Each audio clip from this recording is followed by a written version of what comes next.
Welcome to the Watcher Beneath the Cross, where prayers become empty echoes and faith falls in the clutches of evil. The story is told below, the sound of cold rain, like the whisper of souls not yet released.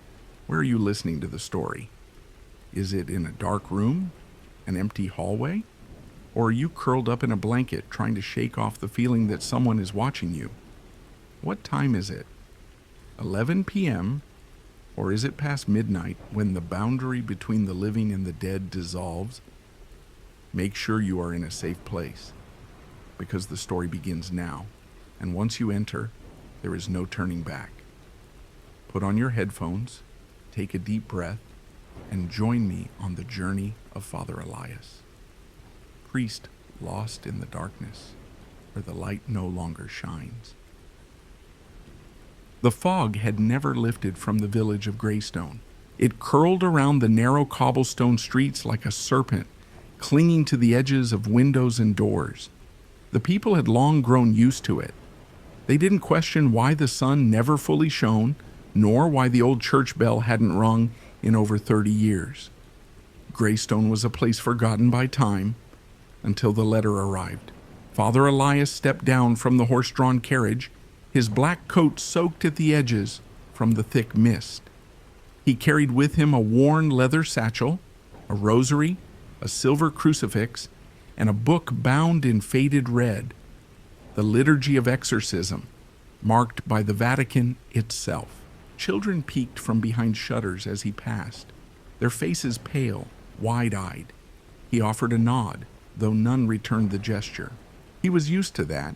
The villagers feared men like him, not for who he was, but what he represented. The battle between light and darkness, the war most dared not acknowledge. He arrived at the rectory just before dusk. An elderly woman with white eyes opened the door before he could knock. "You're too late, Father," she rasped. "It already took another." Elias didn't flinch. Who was it this time? "Little Marek," she whispered, voice cracking. "They found him by the well. No eyes." He closed his eyes briefly. That made 3 this month. Inside the rectory, candles flickered against the stained walls. The smell of mildew and old prayers hung in the air. A worn crucifix hung lopsided above the hearth. The village priest, Father Tomas, sat at the table, hunched, aged beyond his years. "It's been happening since winter," Tomas said. "At first we thought it was wolves. Then we heard the chanting." Elias set down his satchel. "Have you seen it?" "Only shadows," Thomas replied. "And the bell?" "What of it?" "It rang. Once, at midnight. No one was near it." Father Elias stood. "Then it's begun." He lit a candle from the hearth and made his way to the church. The great oak doors groaned as he pushed them open. Dust spiraled in the candlelight. Pews sat empty, covered in cobwebs. At the far end of the nave stood the bell tower, rising like a finger toward the heavens. He climbed the steps slowly. Halfway up, he smelled it. Sulfur and rot, the stench of hell. He whispered a prayer under his breath. When he reached the belfry, he found the bell whole and silent. But something was carved into the wood above it, fresh, deep gashes in the shape of an inverted cross. Blood dripped from the wood, still warm. Suddenly behind him, a whisper. "Elias." He turned. No one. The whisper again, closer this time. "You don't belong here, priest." He held up his crucifix. "In the name of the Father." Laughter, cold and inhuman. The shadows around the bell moved, coiling into the shape of a man. No face, no eyes, only darkness. Elias began the rite, his voice steady despite the cold creeping into his bones. "In nomine Patris et Filii et Spiritus Sancti." The shadow screamed, twisting, striking out at him with claws made of mist and fire. The crucifix glowed white. With a final word, the creature shrieked and vanished into the bell itself. Then silence. He descended, breath ragged, and returned to the rectory. "It won't stop," Thomas said. "Not until we find its name." Elias nodded grimly. "Then we start with the well." The wind howled through Greystone like a wounded animal. It was well past midnight when Father Elias and Father Tomas arrived at the village well. The moon was hidden behind clouds thick as stone, and their lanterns barely pierced the fog that clung to the earth like a living thing. The well stood alone at the edge of the village square, ancient, crumbling, and feared. No one fetched water from it anymore. Elias approached first. The old stones were slick with moss, and strange symbols had been etched into them, some ancient Latin, others unknown. A dead crow lay at the base, its eyes missing. Thomas swallowed hard. They say if you lean over the well at midnight, you'll hear it whisper your name. Elias glanced at him. Have you tried it? I'm not that foolish. Father Elias lowered his lantern into the well. The rope creaked with age, and the light disappeared into the darkness. Then a voice, soft, feminine, just beneath the surface of hearing. Elias? He froze. Tomas stepped back. Did you hear that? Elias asked. I heard something wrong. Elias began to lower himself into the well. Stay here. If I scream, run and burn it all. Wait, what? But Elias was already inside, descending slowly into the damp throat of the earth. The stone walls were tight and dripping. The deeper he went, the colder it became. Unnatural cold, the kind that whispered behind your ears. When he reached the bottom, the lantern revealed a narrow cavity. Bones, dozens, child-sized. He knelt. In the dirt was a doll, its head turned backward, its mouth sewn shut. A whisper slithered across the air again. You should not have come, priest. He raised his crucifix. Show yourself. The water at the bottom began to ripple. A shape rose, a woman or what had once been one. Her dress hung in tatters, her skin bloated and gray, her eyes black pits. Around her neck was a rosary, twisted, broken, corrupted. Her voice came not from her mouth, but from inside Elias's head. They fed me their sins, and now I feed on theirs. He began the rite, voice firm despite the pressure in his skull. In nomine Patris, she lunged, her limbs jerking like a marionette, but the crucifix flared, and she recoiled, screaming. The bones around Elias began to move, rattling, assembling into small skeletal hands that clawed at his robes. He kicked them away and pressed forward, with the authority granted me by the Holy See. The spirit shrieked again, her face splitting in half, revealing teeth like glass. She reached for him, only to be struck by light as Elias finished the rite. She vanished in a burst of ash and wind. Silence. Above, Father Thomas shouted, Elias, are you? Elias climbed out, soaked in sweat and dirt. It was a mother, he said, drowned, with the children, possibly a sacrifice. Tomas was pale. But why? Who would? Elias looked toward the forest. Someone who still walks among them. The forest surrounding Greystone was old, older than the village itself. Its trees stood like ancient sentinels, their branches clawing at the sky. Few dared enter, and those who did returned, changed, if they returned at all. Father Elias stood at the tree line as dawn broke. The morning sun tried to pierce the canopy but was quickly swallowed. Thomas stood beside him, holding a crude map drawn by one of the children, one who had seen things adults refused to admit. This house, Thomas said, pointing, belongs to the Vukovic family. They live alone, off the path. No one's seen them since the first child disappeared. Elias studied the map, then the woods. We'll go on foot and pray the house is still standing. They walked in silence. The path twisted unnaturally, roots snaking across it like veins. Crows perched high in the trees but made no sound. The further they walked, the thicker the silence became, oppressive, intelligent. They found the house just before midday. It leaned to one side, broken windows like empty eyes. Its chimney blackened as if smoke had never truly left. Vines clung to the wood like skeletal fingers. Thomas hesitated. It feels wrong. Elias drew his crucifix. That's how we know we're in the right place. Inside, the air was thick with rot. Flies buzzed, though no bodies could be seen. Furniture was overturned. Strange symbols were carved into the walls, similar to those found on the well. In the corner sat a table with bones laid in precise geometric patterns, ritualistic, calculated. A diary lay on the floor. Elias picked it up. The cover bore the Vukovic name.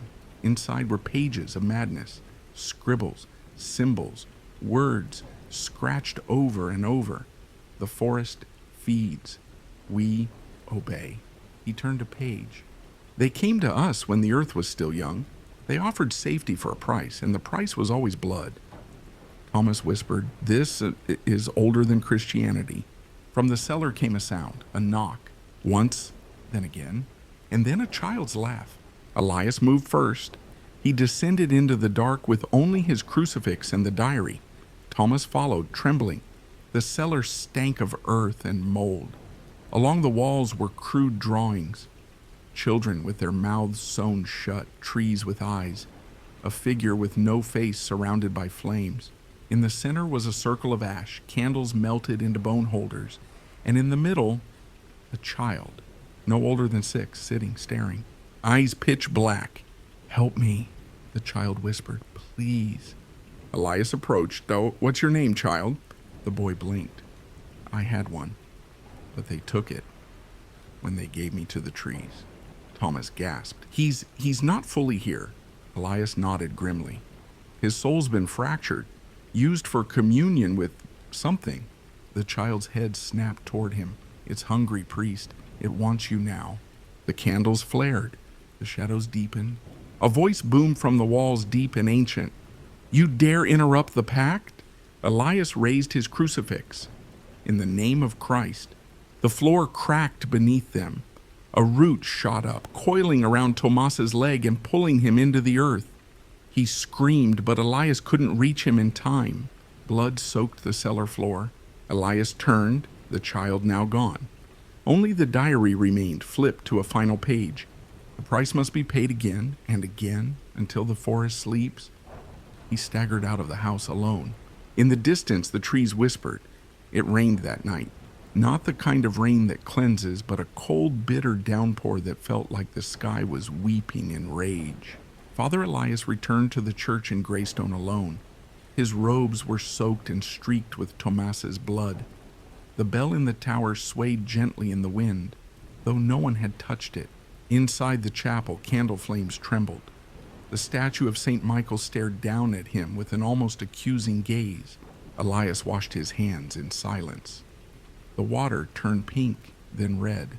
In the corner of the church, Sister Agnes, a woman well into her 80s, watched him with sharp, milky eyes. "You brought it back with you," she said simply. Elias didn't respond. She stood shaking and hobbled over on her cane. "The forest marks those it feeds on. It'll come now, in dreams, in voices, in the bones of the dead." "I know," Elias murmured. Agnes leaned close. "Then you must go to her." "To whom?" "The widow Darla. She remembers. She was there when the first pact was made." The widow Darla lived in the oldest house in Greystone. It stood on a hill, crooked and nearly swallowed by brambles. They said she'd once been beautiful, that she'd had 5 sons, none of whom ever made it to adulthood.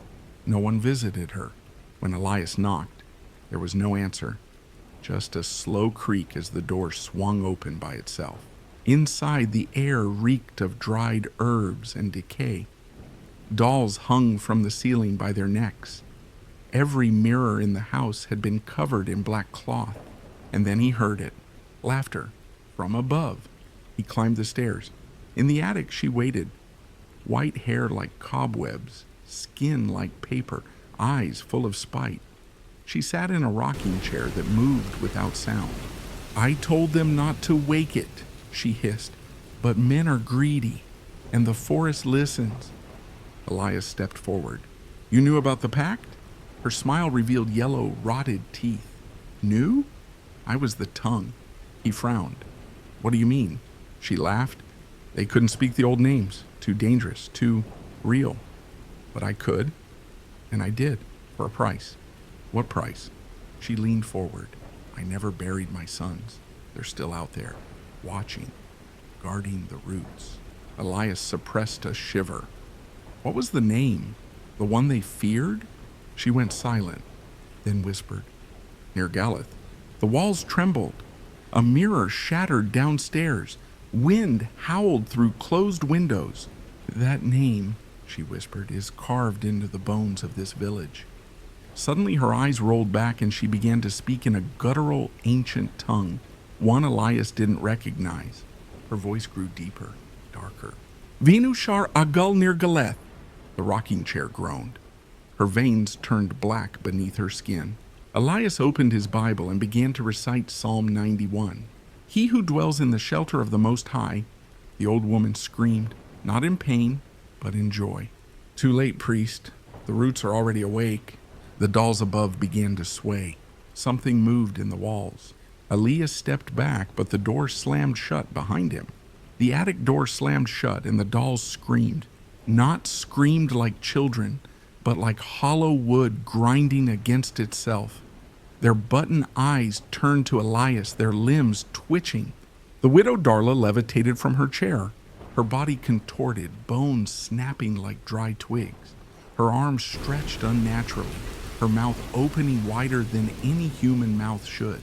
The roots have eyes, priest, she screeched. They see through me now. Elias stepped back, gripping his crucifix tight. From the attic floor, black vines burst through the wood, writhing like serpents. They crawled up Darla's legs, entering her skin. She laughed, the sound twisted and inhuman. Return it, she bellowed. The blood they owe, the child taken. Lightning flashed outside. The entire house groaned as if it were alive. Elias raised his voice. In the name of the Father, the Son, and the Holy Spirit, I banish thee. The crucifix glowed faintly. The vines hissed in response. Darla shrieked, then collapsed, her body dry and brittle, reduced to husk. The vines slithered back into the wood, leaving behind only silence and the faint sound of wind. Elias approached her remains. Her mouth was still open as if caught in mid-scream. Something protruded from her throat. A bone scroll. He pulled it free. The object was small, brittle, and etched with symbols Elias had seen before. On the well, the cellar, the walls of the Vukovic house. And at the bottom, written in Latin, the gate lies beneath the church, only the blood of the anointed may open it. His heart chilled. Was the church itself built atop the gateway? Elias returned to the chapel before dawn. The statue of St. Michael seemed heavier now, as if the weight of heaven had shifted. He lit candles before the altar and laid out the scroll. Its symbols shimmered in the candlelight. From the shadows, a child's voice called, Father. Elias turned. A figure stood near the front pew. A boy, no older than 10, pale, barefoot, eyes black as obsidian. You left me, the boy said. I tried to save you, Elias replied, voice steady. The boy stepped forward. It's already inside you, priest. It's growing. You hear it in your sleep, don't you? Elias said nothing.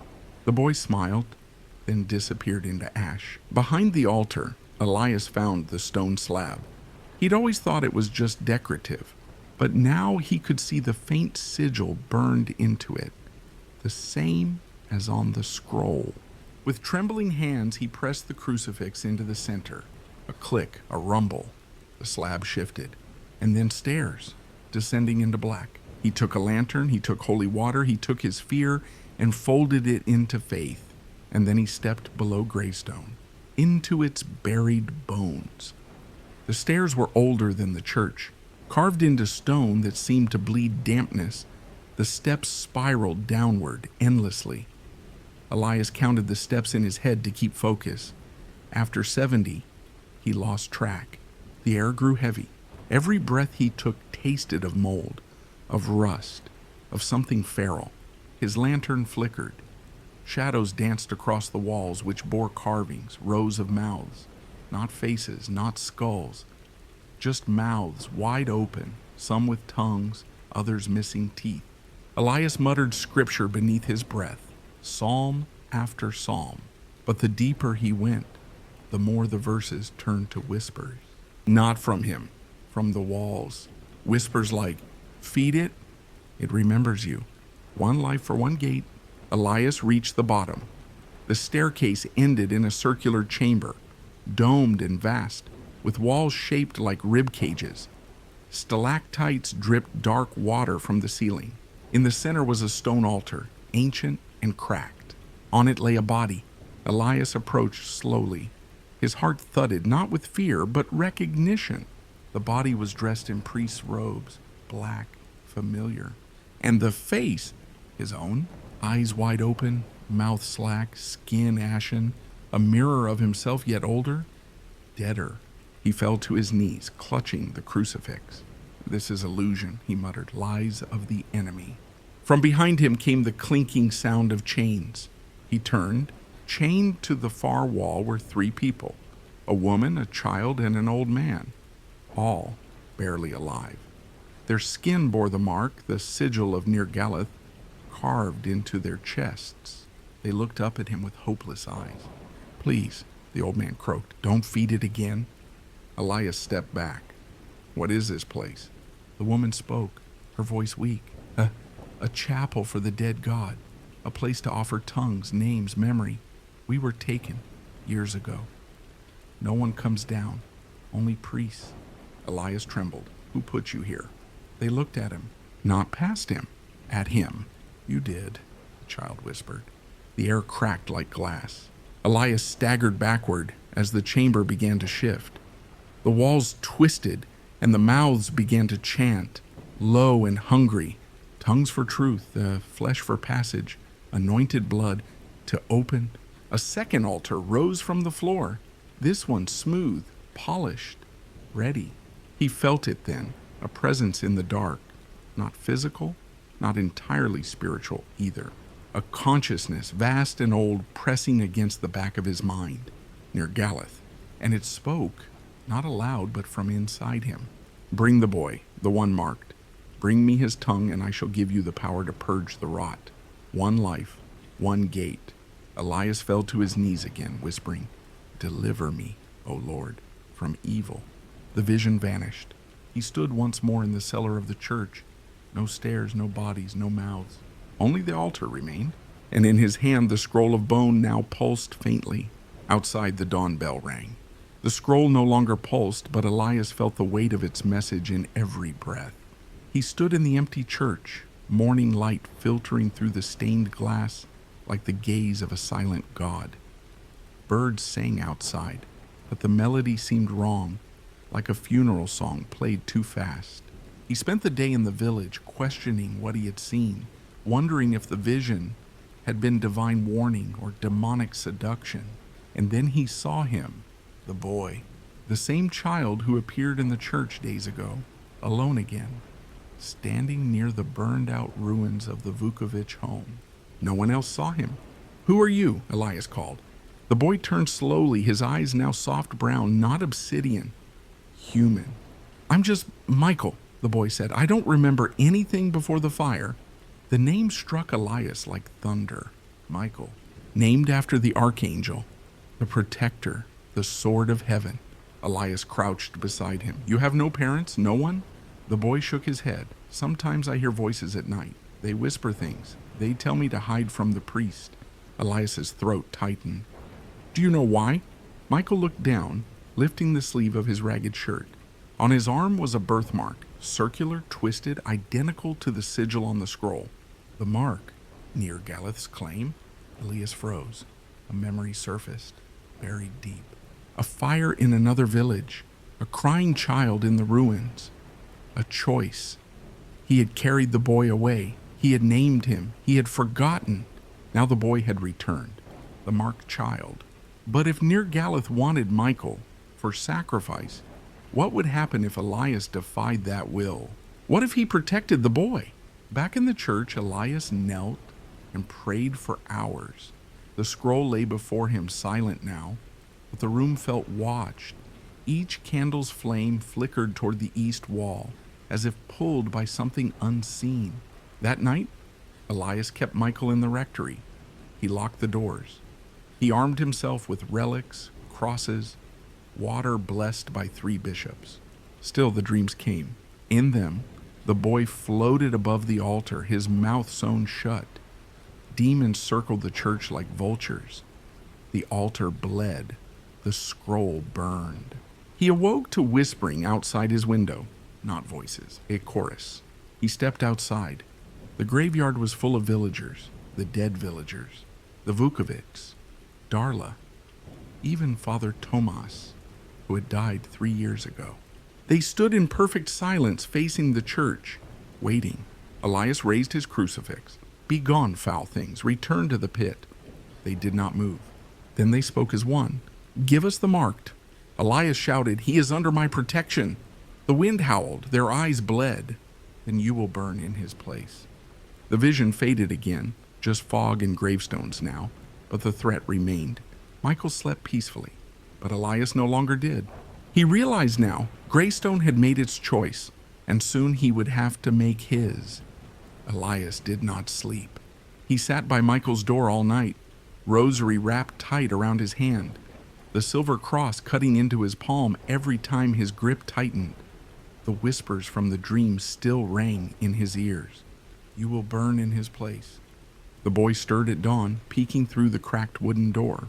"Father," he said, voice like wind against brittle leaves, "are they gone?" Elias nodded, for now. He escorted Michael to the chapel, lighting every candle along the way.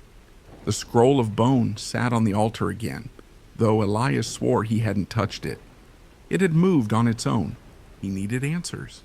He needed another voice, not from above or below, but from the forgotten corners of the world. So he went to the one place he never dared, the catacombs beneath the bell tower. The church's bell had not rung since All Saints' Eve years ago, when Father Tomas was found hanged by the bell rope, his body swaying, eyes plucked out, tongue severed. The villagers had whispered. The bell called something that night, and it answered. Elias pushed open the iron hatch near the bell rope and descended. Dust clouded the narrow stone stairwell. Old prayers were etched into the walls, some in Latin, others in languages no longer spoken by men. At the bottom, a crypt. Rows of bones lined the walls like books. But it was not the dead Elias sought. It was her. She sat cross-legged among the bones, cloaked in gray rags, eyes glowing faint blue. Her hair was wild, matted with ash and herbs. The seer, once a nun of Greystone Abbey, now cast out for practicing the forbidden rites. They said she lived in exile, but Elias knew the truth. She never left. "Father Elias," she said without turning, "you carry the mark of betrayal again." He knelt. "I need guidance." She turned her head, eyes cloudy like fog over deep water. "You should have let the boy die in the fire. The world would be safer." "I didn't know what he was." "No," she whispered, "but he did." Elias asked, "What is the mark?" The seer raised a hand, tracing a circle in the air. "It is a gate between the waking world and what dreams beyond it. That boy is the lock and the key. He does not know it yet." "And near Galeth?" "Not a demon," she said, "not even a god. A hunger, a will, older than creation. Its voice rides storms and bloodlines. It wants through." Elias stood. "I won't give him up." "You may not need to," she said softly, "but others will try. This village is not as innocent as it seems." She pressed something into his hand, a medallion, silver inscribed with warding glyphs. "Put this under the boy's tongue when the shadows rise. It will slow the call." "Call?" But she was already fading into the darkness. Back at the church, Michael stood at the window.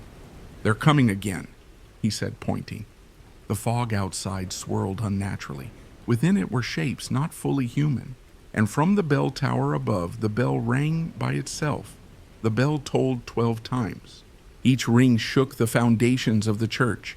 Michael covered his ears. The sound made his teeth ache, his bones rattle. Elias stood near the altar, gripping the medallion the seer had given him, his other hand resting on the scroll. Outside, the fog churned like boiling milk, and out of it came figures, human-shaped but wrong. Their limbs were too long, their heads tilted like broken marionettes. Hollow eyes stared straight ahead as they walked in perfect unison down the path to the church. The dead? No, the hollowed. Elias stepped outside, the silver cross held before him. In the name of the Father, the Son, and the Holy Spirit. Turn away. The procession halted. Then the leader stepped forward. It was Mayor Karslov. His skin was pale, his mouth twisted in a permanent grin, but his voice was calm, steady in his. Father Elias, Karslov said, we come not as enemies. You march with corrupted flesh. We are chosen, Karslov said. You are the last to understand. The child is the offering, the key to survival. Elias's voice shook with fury. You mean to sacrifice him? Sacrifice? Karslov chuckled. You misunderstand. The offering opens the door, and through that door comes mercy. Through that door comes near Galeth, Elias spat. Karslov only smiled. We built Greystone on cursed soil. For centuries, we've given it just enough blood to keep it sleeping. But now the hunger grows. The old rites no longer suffice. Michael had crept out to Elias's side. They want to open me, he whispered. Elias stepped in front of him, shielding the boy. No door shall open, he said. A low howl echoed through the air, not animal, not wind, but the absence of sound pulling at the edges of reality. Then the villagers began to chant, not in Latin, not in any human tongue. The bell tolled again, this time without sound, and something tore across the sky, unseen but massive, casting flickering shadows across the earth. The church cracked. Its stained glass windows shattered outward, not inward. Elias pushed Michael back inside. Go to the catacombs, find the seer, show her the medallion. I'll hold them here. Michael hesitated. Go, Elias roared. The boy ran. The hollowed advanced. Elias drew his relic blade from beneath the altar. Its edge shimmered faintly with celestial fire, a gift from the Bishop of Prague. The first hollow leapt. Elias drove the blade through its chest. Ash burst from its mouth, and it collapsed without a cry. The next one came, and the next. Elias fought like a lion at the gate of hell, alone and burning with holy purpose. But the enemy was endless, and above them, the sky began to bleed. Michael's footsteps echoed down the stone steps of the catacombs, his breath shallow and rapid. Behind him, the church trembled. He heard the clang of metal, Elias's relic blade singing in defiance, but he couldn't go back. The medallion burned cold in his hand, guiding him through the crypts.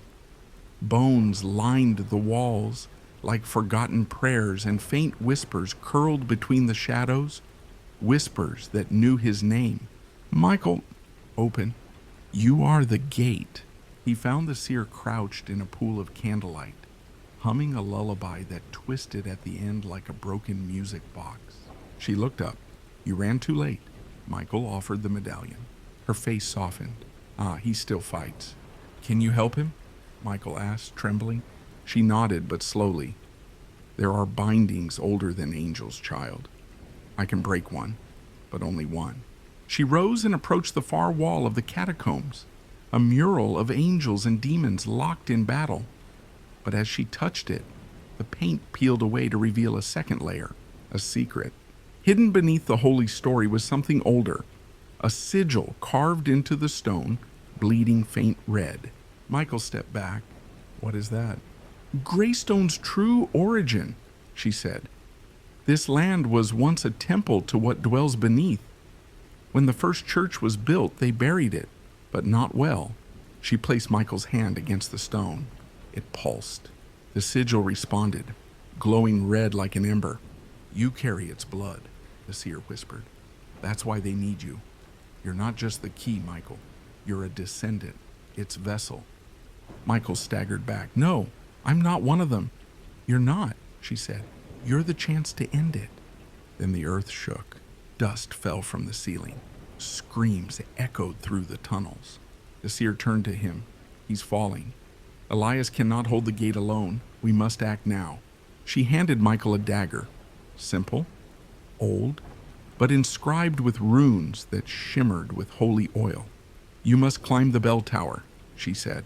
At the top is the binding stone. Drive this into it while chanting the words I give you. It will sever the call. Michael's voice was a whisper. And if I fail? Her eyes were distant. Then the sky will open and what's beneath will rise. Above, Elias was bleeding. 3 of the hollowed lay in ashes at his feet, but his shoulder was torn, and the relic blade burned dim. Karslov advanced, grinning. Even you, Father, he said, cannot fight the tide forever. Elias spat blood. Watch me. Suddenly, the bell tower doors burst open. Michael stood there, dagger in hand, eyes full of resolve. Michael, no, Elias shouted. But the boy ran past them, toward the spiral stairs, toward the tower's summit. Karslov screamed, but the seer's wards flashed at the doorway, keeping him out. Michael ascended, each step steeper than the last. The bell above pulsed like a heart, and at its base the binding stone, glowing faintly red, veins of black pulsing across it like a spider's web. Michael lifted the dagger, and he began to chant. Michael's voice trembled as he spoke the ancient words the seer had given him. Each syllable felt like glass in his throat, yet the dagger in his hand glowed brighter with every verse. Below, the villagers screamed, not in fear, but in pain. The chant struck something deep in them. The sigils on their flesh cracked like dry earth. Black smoke curled from their mouths. The corrupted began to fall. But Karslov didn't. He roared like a beast, charging toward the tower, his body twisting, growing. Horns burst from his skull, his teeth blackened. Michael pushed the dagger deeper into the stone. The bell above shattered with a soundless scream, casting shards like rain. Each fragment showed a different reflection: fire, blood, forgotten gods, and a red eye watching from beyond stars. Elias fell to his knees. His breath was shallow, vision blurred. He reached for his relic blade, but his arm refused to move. Around him, shadows pulsed. The rift above the church widened. The sky peeled like rotting bark. Tentacles of void light reached through the clouds, tasting reality. He saw Michael, small, determined, glowing like a dying star. But Elias saw something else too. A hand reached for him, from the dark, feminine, familiar. He blinked. Maria, his sister, dead for years. Her hand was cold as stone, but pulled him gently. He stood, suddenly not in the church, but a hallway made of memory, where every door whispered with voices from the past. Maria walked beside him. You're dying, brother, she said softly. I can't. Michael needs me. He has your faith now. That was the real gift. Elias looked at her. Why are you here? To offer you a choice. She stopped at a door covered in ash. If you step through, you rest. If you turn back, you burn. He looked down the hall, heard Michael's voice rising against the void. Elias clenched his fists. I burn. He turned. In the tower, Michael screamed the final word. The dagger plunged deep. The stone cracked. The runes erupted in white fire, and from the sky the void screamed. The tendrils recoiled. The rift closed with a thunderclap, splitting clouds and flinging the hollowed like rag dolls. Below, Elias opened his eyes and breathed. Greystone stood still. The storm had passed, but silence remained. Not peace, but something colder. Elias leaned against the altar, wounds wrapped in bloodied bandages. The seer sat nearby, her eyes closed, lips murmuring a prayer in a forgotten tongue. Michael knelt beside a dying man, Brother Willem, the last of the village monks. Willem's chest rose weakly. His eyes were glazed, but his hand reached for Michael's. I saw it, he whispered. What? Michael asked softly. The black confessionals under the church. It whispers. Michael looked to Elias. The priest stood slowly. There was no record of another confessional. The seer opened one eye. Not in your books. Together they descended again into the crypt. But this time the path shifted. The walls wept water. The candles flickered as though the flame itself feared the place they were heading.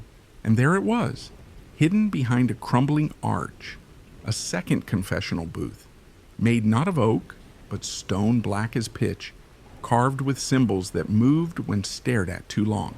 Elias stepped forward. A voice, dry as ash, spoke from the dark behind the screen. Come, Father, confess. Michael froze. That's not human. No, the seer said. That is what listens when no one else does. Elias opened the door and stepped inside. It was colder than death. The air reeked of incense and rotting roses. He sat. A silence thicker than fog enveloped him. Then laughter, childlike, mocking. You think you've won, Elias? You think closing a gate ends the war? You are merely a candle, and I am the night. Elias swallowed.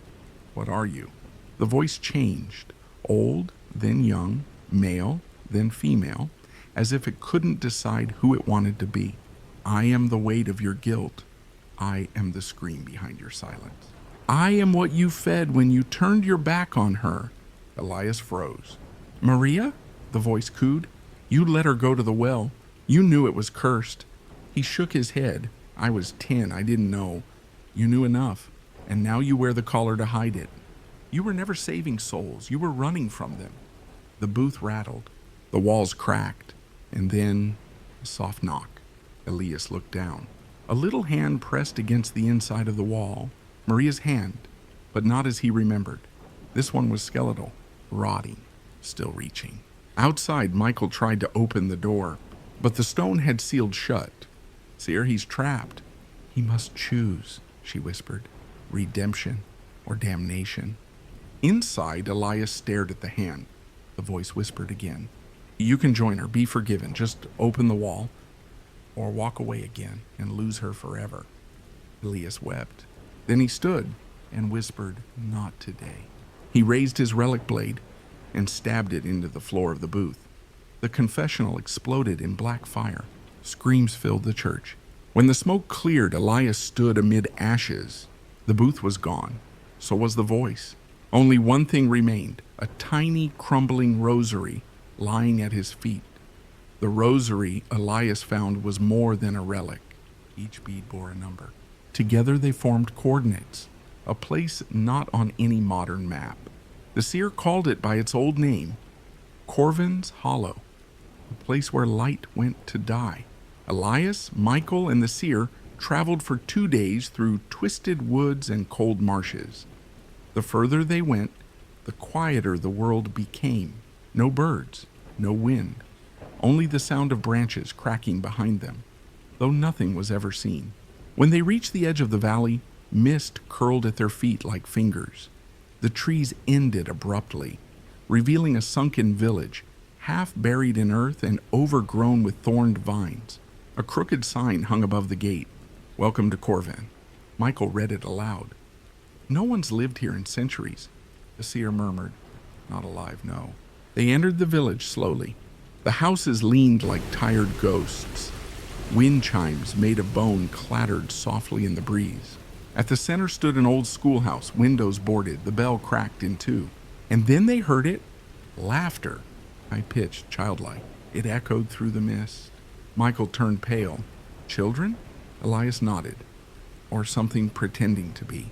They followed the sound into the schoolhouse. Inside, desks were broken, chalkboards smeared with strange runes. Dolls hung from the ceiling by red thread. The laughter grew louder. Suddenly a voice sang from behind them. Come play a game. A girl in a tattered dress stood in the doorway. Her eyes were sewn shut. Her mouth never moved. But her voice rang in their minds. 3 trials to pass, 3 games to win, or the children stay and you never leave. Elias stepped forward. What happened to them? They played and lost. The seer whispered, she's the keeper, a remnant of an old god, fed by innocent souls. Michael looked around. Where are the others? The girl pointed to the desks. One by one, the dolls twitched and began to move. Each one whispered a name. Each one was a child. The first game. The silent question. The keeper raised her hand. A chalkboard filled with ancient symbols appeared. One question is false, find it, or one of you loses their tongue. The symbols moved like worms, shifting, twisting. Michael studied them. It's a riddle. Elias concentrated. The middle symbol shimmered slightly. It wasn't from the same script. He pointed. That one. It's not like the rest. The keeper smiled. The chalkboard vanished. No one lost their tongue, but the dolls cried silently. The second game, the Path of Echoes. The floor opened beneath them. They fell into a hallway of mirrors, each reflecting their past sins. Elias saw himself standing at the cursed well, young Maria waving behind him. Michael saw his mother's grave, and himself running away. "Walk forward without looking back," the keeper's voice echoed. The mirrors screamed. Images bled into reality. Michael reached for his reflection, but Elias grabbed him. "Don't, keep walking." Step by step they crossed, and when the final mirror cracked, a door opened. The final game. The choice. Back in the classroom, the keeper waited. A chalk circle burned on the floor. Inside it, a single doll, stitched with red thread, eyes open. One soul must stay. One must take their place. Choose. Elias looked at the doll. It blinked. Michael stepped forward. "I'll do it." Elias shook his head. "No." The seer intervened. "This is a trap. No matter what you choose, something is lost." The keeper watched silently. Then Elias knelt by the doll. He whispered a prayer and placed the crumbling rosary on its chest. Light burst from the threads. The doll opened its mouth and screamed like a child waking from death. The room shook. The keeper cried out and vanished into dust. The dolls collapsed. The air cleared. Corvin's hollow was empty once more, but Elias knew this was not victory. It was a warning. A week passed since Corvin's hollow. The nightmares didn't. Michael woke screaming each night. The seer had grown quieter, more withdrawn. Elias meanwhile felt it. A presence, watching, testing. Something had been unlocked in Corvin, and it hadn't closed. In the monastery of St. Hildemar, hidden deep in the Carpathians, an ancient monk presented Elias with a scroll sealed in wax. "We've never opened it," the monk said. "It opens only for one marked by the hollow." Elias broke the seal. Inside, a map drawn in blood and a name etched in Latin, Domus Oblitorum, the house of the forgotten. The monk looked grave. No one who enters that place remembers who they were. Elias whispered, "Then we bind ourselves before we go." He carved runes on his chest. Michael carried a mirror marked with his birth name. The seer, silent, tattooed a wordless sigil over her heart. They found the house after 5 days of travel. It stood in a dying forest, crooked and large, shaped like a twisting spine. Its windows were black, its door was open. Fog spilled from it like breath. The moment they stepped inside, Elias forgot his name. He looked at his hands. Michael had vanished. The seer stood beside him, eyes wide, lips trembling. "We're inside it," she whispered. "The house is feeding." Each room was a memory, but not theirs. They passed a nursery filled with crying infants, with no mouths. A library of books that screamed when opened. A kitchen with knives that bled. The house whispered names. Thousands. All forgotten souls. Elias tried to speak, but the words were not his own. In one room, Elias found Michael's coat, but no sign of him. The mirror he had carried lay shattered, each shard showing a different version of Michael. One wept, one bled, one laughed like a man possessed. Suddenly, the shards flew back together, forming a doorway. Elias stepped through. Inside, a hall lined with portraits. Each one moved slightly. Each one bore his own face, twisted, broken, mad. A voice called out, "You were never Elias. You were never holy. You are what we made you." Elias clenched his teeth. "I know who I am." The portraits screamed and burst into flames. The room shook. The house was trying to erase him. Then he saw her, a girl in a white veil, hands over her face. She whispered, "You left me, Maria." But Elias remembered. Maria died long ago, at the well, possessed. "You're not her," he said. Her face dropped away, revealing a demon with hollow sockets and teeth like nails. "And still you loved me." She lunged. Elias plunged a silver nail into her heart. She shrieked and vanished into ashes. He ran through collapsing corridors, calling for Michael. The seer appeared, pulling him toward a hidden door. They found Michael, suspended in the air, surrounded by candles, his body repeating the same movement again and again, drawing a name in the air over and over. "Help him!" Elias shouted. The seer took the mirror shards and pressed them to his chest. One by one the pieces sank in. Michael screamed and collapsed. The house howled. Its walls breathed, pulling them deeper. They reached the heart, a chamber with no ceiling. A tower of skulls rose in its center. On each skull, a name carved and then scratched out. One skull bore Elias's own name, still fresh. "Leave it," the seer said. But Elias touched it. Memories flooded him, not all his own. Other priests, other failures, a choir of regrets. He stepped back and set the skull alight. The house shrieked. The ground split, and the house of the forgotten collapsed upon itself. When the three emerged, only ash remained. That night, Elias carved new runes. He had remembered something terrible, something he should have forgotten. In the hollow, they had awakened more than a demon.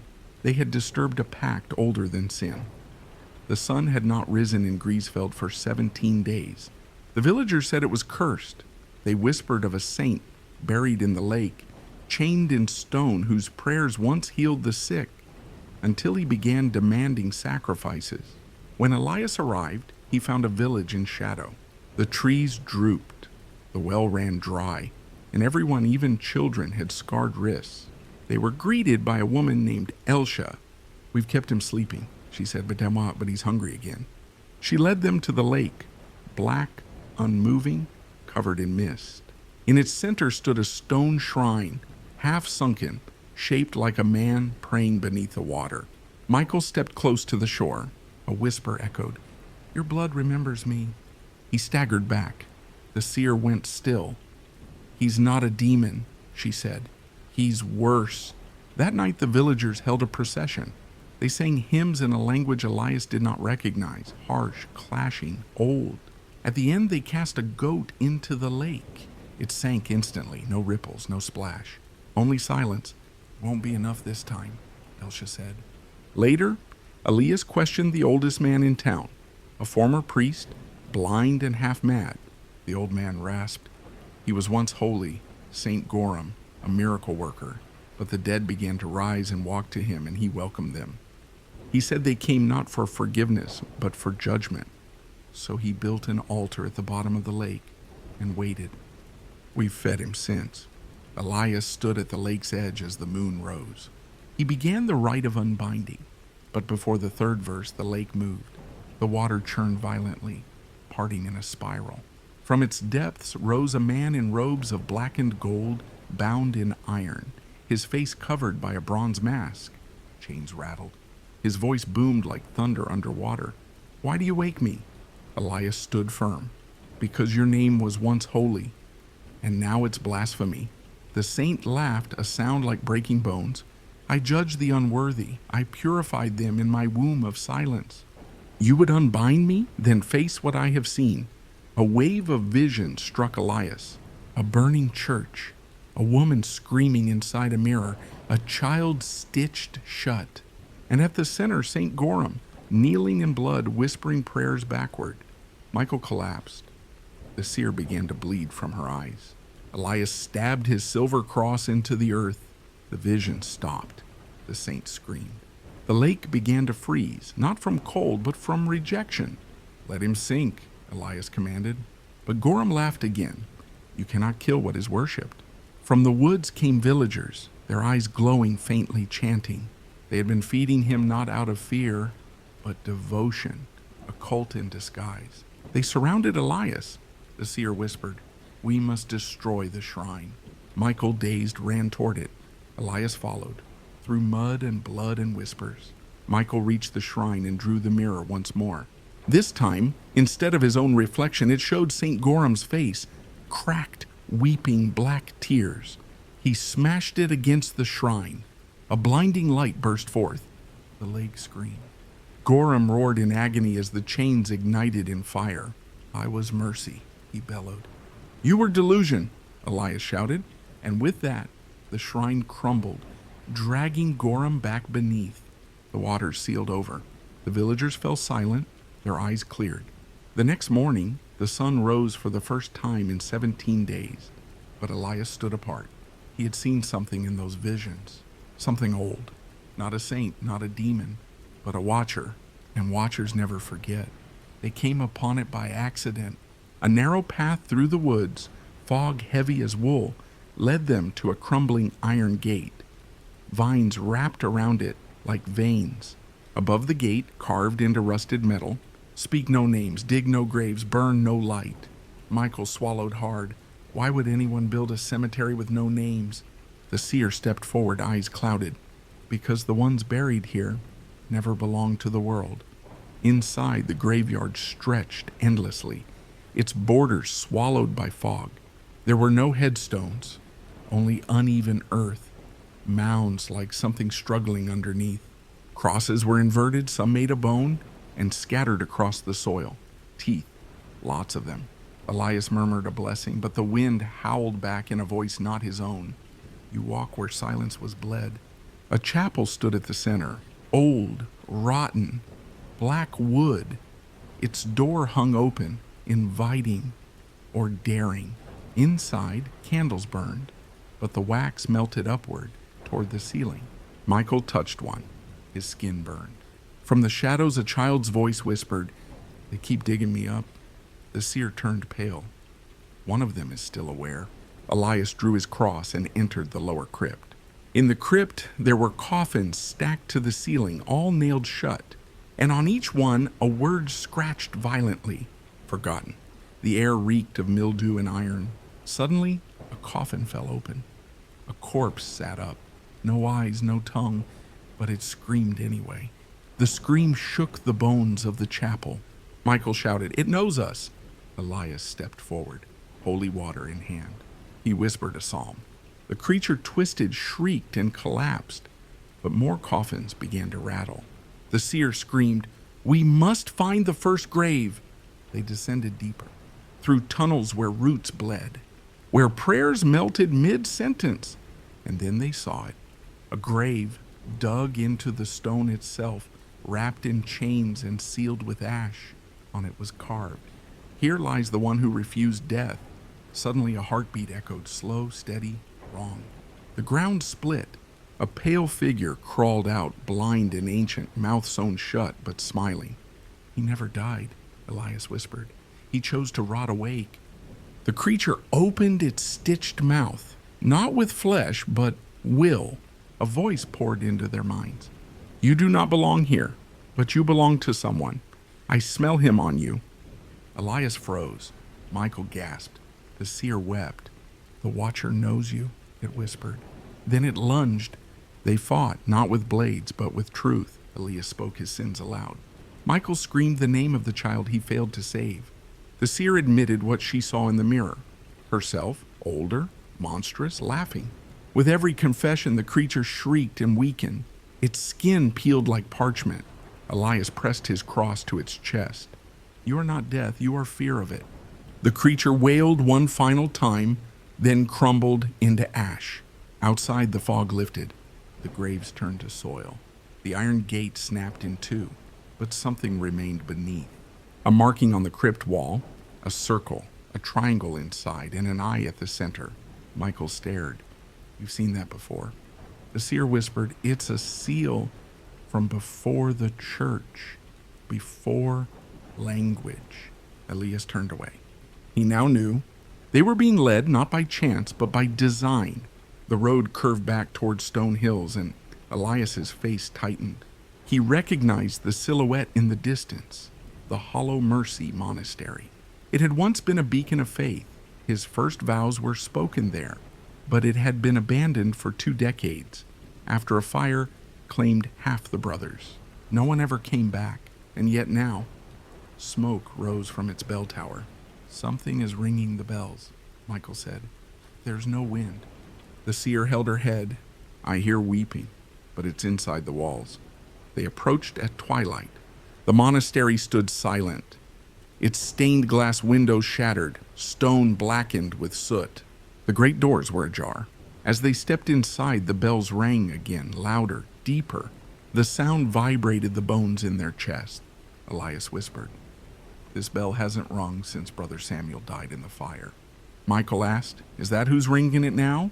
The seer answered, eyes trembling, "No, It's not Samuel. It's something using his hands. The chapel's interior was frozen in time. Chairs remained knocked over. A Bible lay open, pages brittle with heat. But the crucifix was upside down. And behind the altar, a mural had been painted over, crudely, hurriedly, with thick black pitch. Elias scraped at it. Beneath the paint, he saw a man with 3 faces, all weeping, and a chalice overflowing with blood, not wine. He turned away as cold air swept in. The bells rang again. Michael and the seer ventured into the dormitories. Each bed had been remade freshly, but on the pillows, no heads, just bundles of hair and teeth. Michael whispered, "They've been keeping the memory of bodies without the bodies." A voice answered from behind. They never left. They just became quieter. They spun around. A monk stood there, face entirely wrapped in linen. No eyes, no mouth. Only a sigil burned into his forehead, the eye in the triangle. Elias confronted him. "Who rings the bells?" The monk tilted his head. "The one below." "What is below?" "A choir made of lungs, a prayer that never ends." The seer cried out, "This place sings for something ancient." Suddenly the walls began to bleed. From the cracks, fingers emerged, twitching, searching. The bells stopped, and a low hum filled the air, not music, but breathing. They descended into the catacombs, steps chiseled from bone, candles burned with black flames. Every chamber was filled with monks kneeling in silent worship, but they had no faces, only holes where voices should be. And at the deepest point they found the bell ringer. Not a man, not anymore. It was a twisted collection of limbs tied together with rosary beads. At its center, the skull of Brother Samuel, fused with a bell clapper. When it breathed, the bell rang. "Help me," it moaned, though it had no tongue. Elias approached with tears in his eyes. He knelt. "You don't belong here." The creature wheezed, "But I never left." Michael asked, "Why do the bells ring?" "To warn you," it whispered. "Warn us of what?" "That it's awake now, and it's looking through your eyes." The bell clanged again, one final time, and the creature unraveled, like fabric caught in fire. They ran. The monks began to scream in unison, but no words, just soundless agony. The chapel cracked. Light poured through the ceiling, but it wasn't sunlight. It was red, and it pulsed like a heart. Outside, the monastery collapsed behind them. Only one bell remained, cracked, lying in ash. Elias picked it up. Inside, written in old tongue, "The herald walks ahead." The seer fell to her knees. "Something is coming, and it walks in front of us."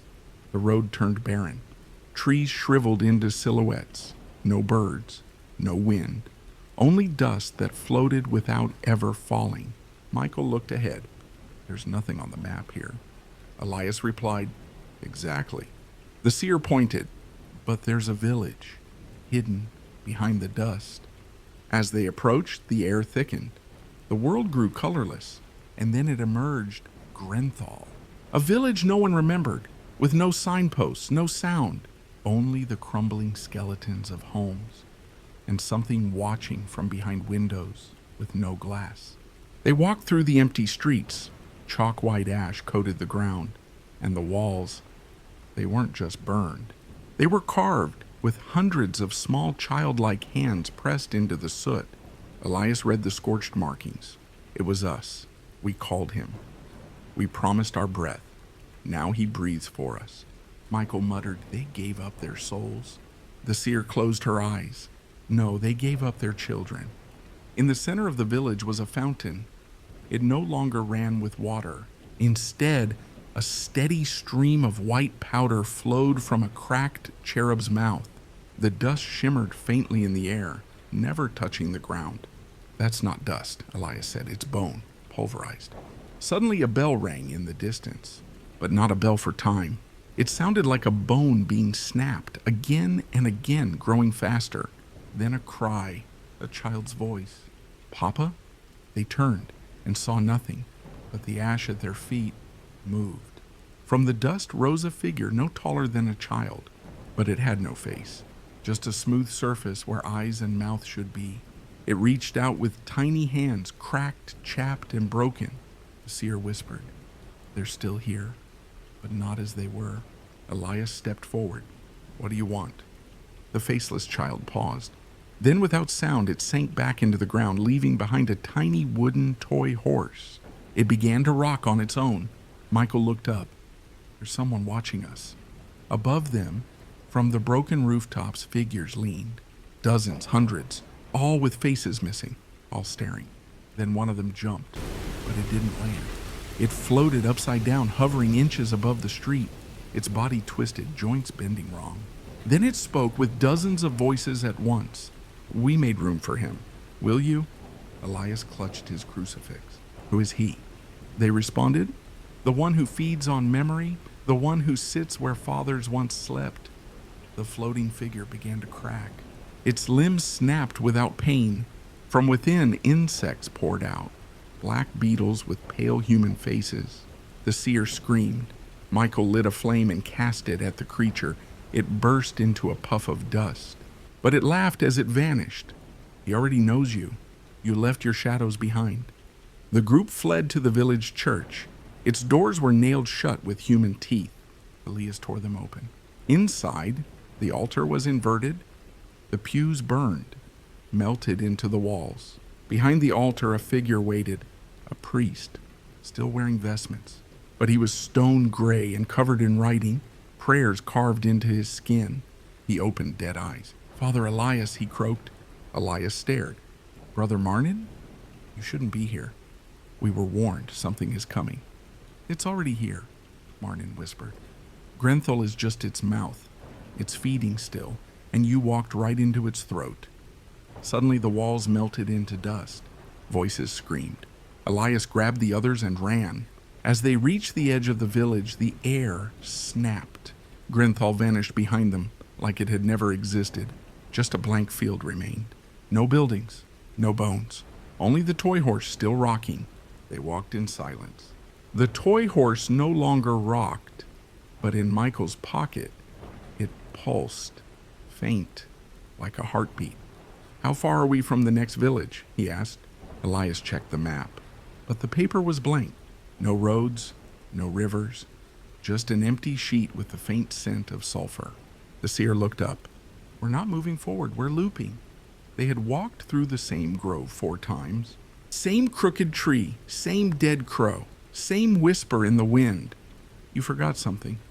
Elias turned. No one. He closed his eyes and suddenly remembered. A boy in a cellar, crying, a knife in Elias's hand. He shook the memory away, but it clawed back stronger. That night they made camp. Michael fell asleep first. The seer meditated in silence. Elias stayed up, carving symbols into the dirt. Suddenly the fire sputtered, flames bending inward toward the center. The toy horse rolled from Michael's bag on its own. It stopped, and then turned to face Elias. What do you want? He whispered. The horse neighed, but it was the sound of a child choking. Then the seer gasped. It's begun. From the woods came a ringing sound. Not bells, not metal. It was the ticking of 1,000 watches, all broken, all out of sync. And in the gaps between the ticks, silence that roared. Elias stood, crucifix in one hand, salt in the other. Don't speak, he warned. Whatever comes next, if it speaks with your voice, don't answer it. The air rippled, and from the trees stepped another Elias. Same robes, same eyes, but he smiled. Something the real Elias had not done in weeks. You left me behind, brother, the double said. You sealed the cellar and walked away. Elias didn't flinch. You're not me, aren't I? I prayed harder. I begged louder. I stayed with the boy. Michael whispered, what boy? The double turned to Michael and smiled. The one Elias let die. The one who calls from your dreams. The woods cracked. More figures stepped out. An army of selves, each a distorted mirror of the group. A bleeding seer with her eyes sewn shut. A Michael with his mouth twisted into a permanent scream. 100 Elias figures, each holding a different sin. Elias knelt and began to chant in Latin. Domine libera me de me ipso, Lord, deliver me from myself. But the double roared, to defeat us, you must remember. You must bleed memory. And suddenly Elias was back in the cellar. The boy was there again, small, dirty, afraid. Elias, younger then, stood holding a knife. His cassock was torn, his hands shaking. "You said you'd protect me," the boy sobbed. Elias replied with tears. "I can't let it out. I have to trap it inside you." The boy screamed as the knife carved a sigil into his chest. It was the only way to keep the demon sealed. Then darkness. Back in the woods, Elias collapsed. The fake Elias reached down, whispering, "Now you remember, and now you belong." But just as the double touched him, Elias clutched the toy horse. Its eye glowed red. He whispered, "I do not belong to you. I remember, yes, but I do not yield." The horse exploded in light. Every false self shrieked and turned to ash, vanishing into the dirt. When Elias awoke, it was dawn. The map now showed a new road leading to a forest called Marrow Hollow. The seer whispered, "He's closer now." Michael asked, "Who?" Elias stood grim-faced, "The one who collects forgotten sins." The path to Marrow Hollow was lined with trees that bled. Each trunk bore faces, frozen mid-scream, twisted in agony, mouths filled with soil and worms. Their eyes followed Elias and his companions. Michael whispered, "They're alive." "Not anymore," Elias replied. "They're memories, anchored here." The seer stopped beside a dying oak, her hand pressed to its bark. She gasped, "He's not a demon. He was once a priest like you." Elias said nothing, but his crucifix trembled. As they entered Marrow Hollow, the mist thickened. The air grew viscous like syrup. It clung to skin, made breathing difficult. Every step forward felt like walking deeper into a dream or a grave. And then they saw him. He stood beneath a gnarled black tree, its branches shaped like rib bones. A man, tall, pale, eyes like dried blood, robes tattered but still bearing the faded insignia of the church. He smiled gently. "Welcome, Father Elias. I've been saving your sins." Michael instinctively raised his blade, but Elias stopped him. "He speaks the truth. I know him." The seer whispered, "Who is he?" "Father Ciro, my teacher." Ciro walked forward, the ground decaying beneath his feet. "I taught them to forgive," he said, "but no one taught me how to forget." He opened his hands. A flock of black moths flew out, each with a Latin word carved into its wings. Ira, Avaritia, Superbia, wrath, greed, pride. "I collect what men bury, their forgotten sins, and I offer them a home." Elias stepped forward. "You were a good man." "I was," Ciro agreed, "until I buried too much, until I became what I buried." Then the earth cracked open. Hands clawed out, not of demons, but of villagers long dead. Michael recognized them. The butcher's wife, the innkeeper's boy, a priest who went missing a year ago. All of them had secrets. All of them had come to confess, but never fully did. "Their sins found me," Ciro whispered. "They needed someone to carry them." The hands dragged themselves forward, moaning. The seer cried out, "They're not at peace." "They're not supposed to be," Ciro said, smiling. "They belong to me now." Elias began chanting in Latin, "Confidier Deo omnipotenti." "I confess to Almighty God." But the black tree shook, and from its roots rose a choir of mouths, all speaking with Elias's voice. "You never confessed what you did in Tierna. You buried that child. You let his soul rot." Elias fell to his knees. Michael rushed to his side, but Ciro raised a finger. "Let him confess freely, or not at all." In the silence, Elias spoke. "In Tierna, a demon possessed a boy. I tried to save him. I carved a seal into his body, but he died screaming. He wept. I said it was sacrifice, but it was fear. I feared the thing inside him, so I killed him." The mouths went silent. The tree cracked. Light poured from its bark. Ciro's expression softened. "You said the truth. Now give it to me." Elias opened his palm. The memory floated out, a glowing red orb, pulsing like a wound. Ciro took it. His eyes closed. He exhaled and aged 100 years in a breath. His body turned to white ash, blowing gently into the mist. Only his crucifix remained. Michael picked it up. Is he free now? Elias nodded. Free or gone forever? The seer looked to the path ahead. The sins are no longer forgotten. That changes things. Elias looked back at the dead tree, now blooming with white lilies. Yes? Now the path leads us to something worse. Not the forgotten, but the deliberately hidden. They reached the village at dusk, Edivon. No smoke rose from chimneys. No livestock roamed the fields. The air was heavy, but not with fog. It was silence that blanketed the earth like ash. Something's wrong, Michael said, gripping his blade. It's too still. Elias nodded. This silence isn't peace, it's suppression. They walked past homes with doors left open. Plates still sat on tables, food long since rotted. Dolls dropped in the middle of the street, but no bodies, only absence. The seer stopped at the village square, her eyes glazed. They're here, she whispered, but not where we can see them. Elias turned to her. You mean beneath us? She nodded. They're buried, alive, but changed. That night, they found the chapel. Unlike the other buildings, it was untouched. Candles burned inside. The altar was clean. A gold cross gleamed above. But the pews were empty, and the pulpit was dark. Elias approached the altar. There was a note, yellowed, brittle. Forgive me, Father. I kept the silence. I closed their mouths, as asked. I could not bear their screams. Suddenly a sound, faint and low, scratching, from beneath the floorboards. Michael pulled back the altar rug, wood planks old and warped. He pried one open. A stench of rot escaped, and beneath, eyes stared back. A face, skin stretched, mouth sewn shut with iron wire. Another face, then another, dozens. Buried beneath the chapel floor, alive.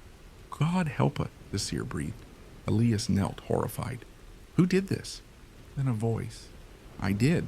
A man stepped out of the shadows, dressed in priestly robes, tall, thin, hollow eyes, hands shaking. I am Father Reedon. I kept them safe from their tongues. Michael raised his sword. You buried your flock alive? Not buried, Reedon said. Contained. He pointed to the floor. Their words summoned it, a demon of confession. Every truth they spoke gave it more form. Elias asked, what kind of demon feeds on truth? Reedon smiled bitterly. The worst kind, the kind that twists guilt into worship. Suddenly, a crack ran through the chapel floor, then another. A hand burst through the planks. Long fingers, black as obsidian, claws chittering. A voice echoed, Tell me your truth, Elias. The floor shattered. From below rose a mass of mouths and hands, like a corpse stitched from hundreds of penitent souls. It spoke with dozens of voices, men, women, children. You all carry guilt, I carry release.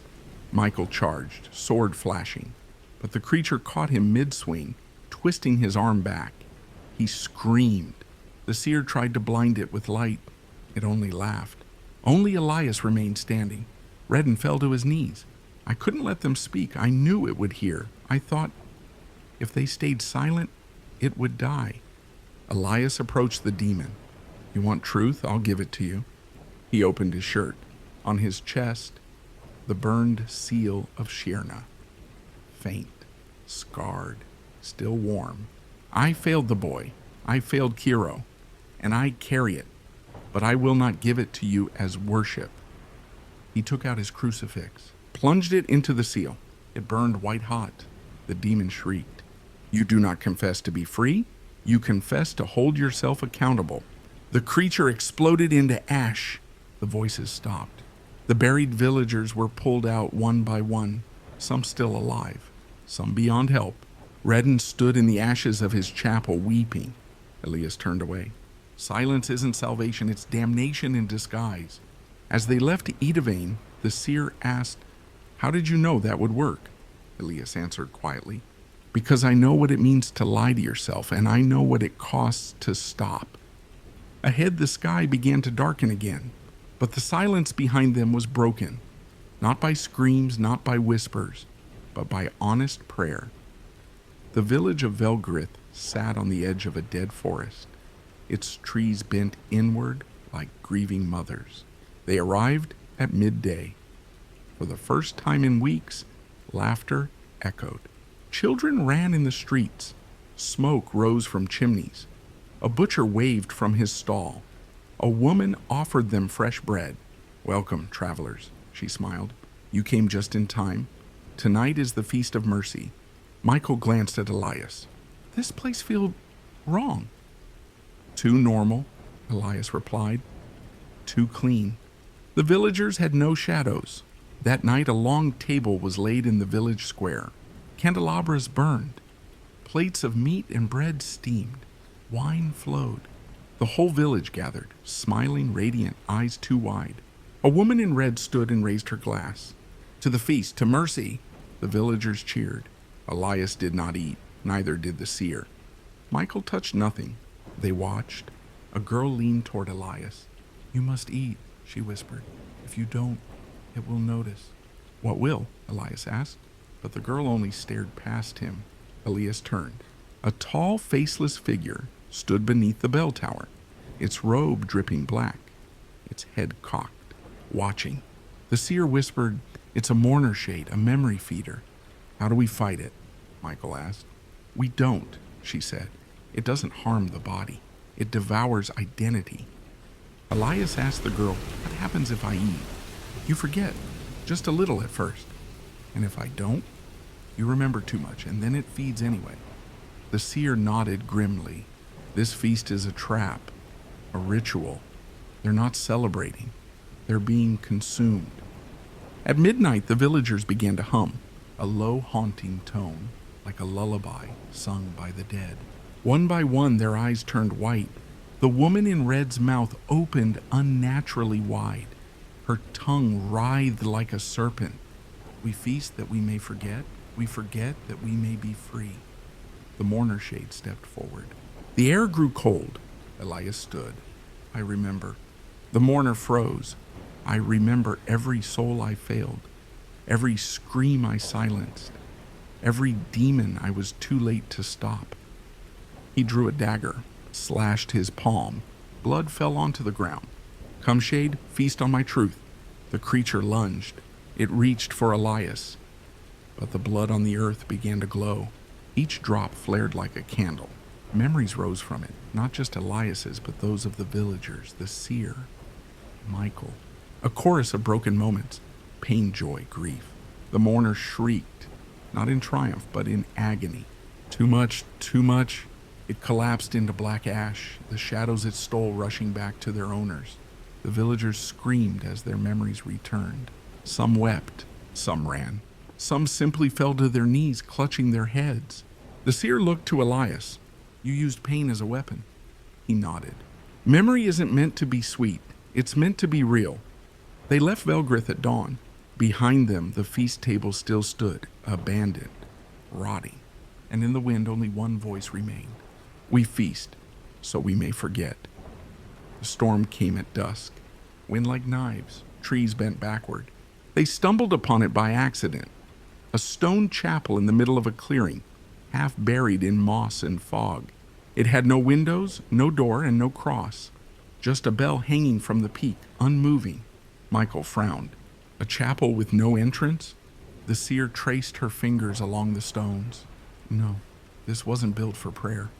Elias pressed his palm to the wall. Cold, old, the stone pulsed beneath his touch, and like skin hiding a heartbeat. They camped nearby, watching the chapel through the mist. At midnight, the bell rang once. Gong, no wind, no hand touched it, just the single, heavy toll, vibrating through their bones. And then the door appeared. A wooden arch formed from rotted planks. The seer stood abruptly. Someone is trying to come through. They approached cautiously. From inside, a voice whispered, "Father Elias." His blood turned to ice. "Help me." Michael tried to pull him back. "It's a trick." But Elias stepped forward. "I know that voice." Inside, the chapel was vast, larger than the outside allowed. Endless rows of pews, shadowed faces sitting in silence. At the front, an altar of bones. Candles burned upside down from the ceiling. dripping wax upward. Elias stepped toward the altar. A figure stood there, cloaked in funeral black, its face his own. "Welcome, Father," it said. "Do you remember me?" "You're not real," Elias growled. "I'm the version of you that never failed, that never let anyone die. You're a lie. I'm your regret." The figure gestured. The congregation turned their heads. Each face was someone Elias had lost. Villagers, friends, innocents. They spoke in one voice. "Why didn't you save us? Why were you too late? Why did you hesitate?" Elias fell to his knees. I tried. The figure knelt beside him. Trying is not enough. Suddenly, chains shot out from the pews, coiling around Elias, dragging him toward the altar. The seer screamed and ran in. She tossed a vial of blessed salt. It burst midair. The spirits recoiled. Michael struck the altar with his blade, cracking the bone. The room trembled. The bell outside rang backwards. The doppelganger hissed. "You will always return here, Elias. Guilt is your sanctuary." But Elias stood. "No, my sanctuary is truth." He grabbed the false version by the throat, and it dissolved into ash. The chains fell. The chapel cracked, reality tearing at its edges. They ran. Outside, the door vanished behind them. The bell crashed from the roof, breaking into dust. Silence fell. Michael panted. What was that?" The seer answered softly, "A place that exists only for those who carry the weight of the dead." Elias said nothing, but later that night, alone by the fire, he whispered, "I remember you all, and I will make it matter." The forest changed. No birds, no wind, no sound, only the ticking. Tick, tick, tick. They found the first clock nailed to a tree, then another, and another. Dozens, each different in shape, size, age, all ticking in perfect rhythm. "This is wrong," whispered Michael. The seer closed her eyes. "We've entered the hour that never passed." Elias looked around. Time felt heavy, like the sun had stopped mid-sky. His shadow didn't move. "What happens in this place?" he asked. The seer replied, voice distant, "1 hour. A curse was cast here long ago, a town trapped in a moment. It repeats again and again until someone ends the cycle." They reached the edge of the town by sunset, or what should have been sunset. The light never dimmed. The sky was a frozen golden hue. The town, Caro Hollow, abandoned yet perfect. Chairs on porches, candles flickering in windows, a dog barking in the distance. Over and over, the same bark. They stepped in. A boy ran past them, giggling, then vanished. A woman carrying bread appeared, smiled, vanished. A scream echoed, then silence. Then the same boy again, same path, same laugh. A loop. "They're trapped," Elias murmured. "Yes," said the seer, "but not all of them are innocent." The town center held a clock tower, stuck at 6:06 p.m. The bells rang constantly, soft, metallic sobs. As they approached, the air turned colder. Michael grabbed Elias's arm. "Look." On the clock face, a shadow moved, a figure behind the glass. Not human. It had too many limbs, too many eyes, and it was watching them. Inside the tower, stairs spiraled into darkness. They climbed. The ticking grew louder. Not just clocks now, but hearts pulsing like gears. They reached the top. There it was, a creature made of brass and shadow, its limbs jointed like clock hands, eyes ticking like second hands, scanning endlessly. The Time Warden. It hissed, "You entered my hour. You do not leave." Elias raised his cross. "In the name of the Father," but the warden struck first. Its arms spun in circles, slicing air. Michael blocked one with his blade. It sparked, screamed. The seer threw vials. Time-warped salt burned the creature's limbs. It reeled. "Break the curse," she cried. "Destroy the heart." Elias looked. At the center of the tower was a pulsing clockwork heart, chains binding it to the structure. He leapt, thrust his cross like a dagger into the gears. The tower shook. Time screamed. The warden lunged, but froze midair, caught in the unraveling second. The bells shattered, the hands of the clock spun backward, and then silence. Light returned, real light. The sunset resumed. Carol hollow breathed. People reappeared, truly reappeared. Confused, aged, but free. The curse had lifted. Elias stood among them, eyes heavy. One man approached, a clockmaker. Thank you. It was supposed to be 1 hour. We were trapped for 50 years. That night they camped beyond the hollow. Michael cleaned his blade. The seer sketched the creature in her journal. Elias sat alone, watching the stars move, for the first time in that place. Time is a gift, he whispered, and a prison. The river whispered. It twisted through the hills like a black ribbon under moonlight, silent and still. Too still. The seer says this place drinks the dead, Michael muttered. Worse, Elias replied. It chews them. They arrived at the Ashwater crossing. A stone bridge arched over the river, covered in moss, cracked, forgotten. But something moved in the water, something with teeth. They set camp on the far side. No fire, no sound. Michael polished his blade. The seer sat, staring into the river as if it stared back. Elias prayed silently, until the wind spoke. Father. He looked up. Nothing. Father Elias, a voice like gurgling water, echoing. The river spoke. They approached the bank together. The water shifted, revealing bones just beneath the surface. Thousands of them. It's not a river, the seer said, trembling. It's a mouth. A black shape rose from the center, tall, slimy, like a serpent made of tar and bone. Eyes blinked like lanterns across its body.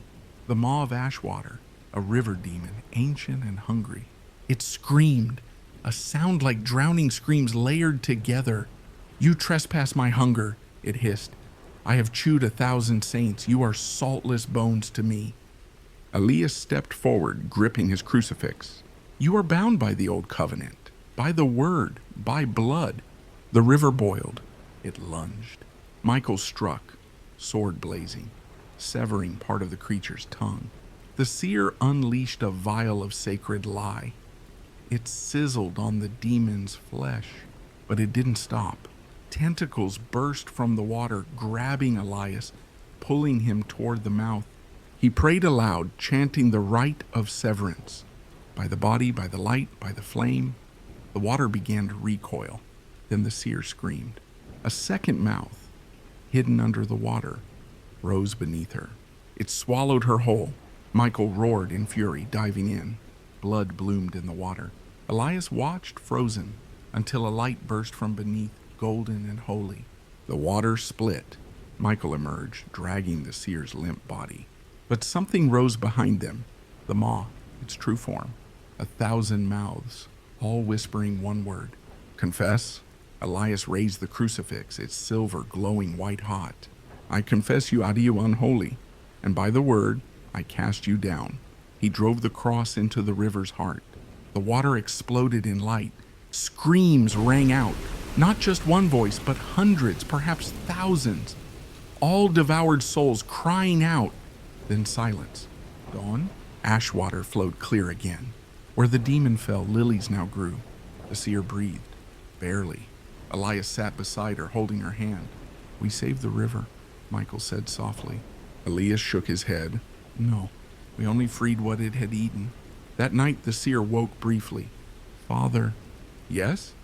There are worse things beneath the rivers that still flow. The village was called Dunharrow, though no one living could remember when it was last alive. A church stood in its center, towering, silent. Its bell tower broken, its cross bent like a dying tree. Do you hear it? The seer whispered. The silence here. It breathes. Michael looked uneasy. Where are the people? Elias already knew the answer. They entered the church. Inside, pews were overturned. Candles had melted into long, dead puddles.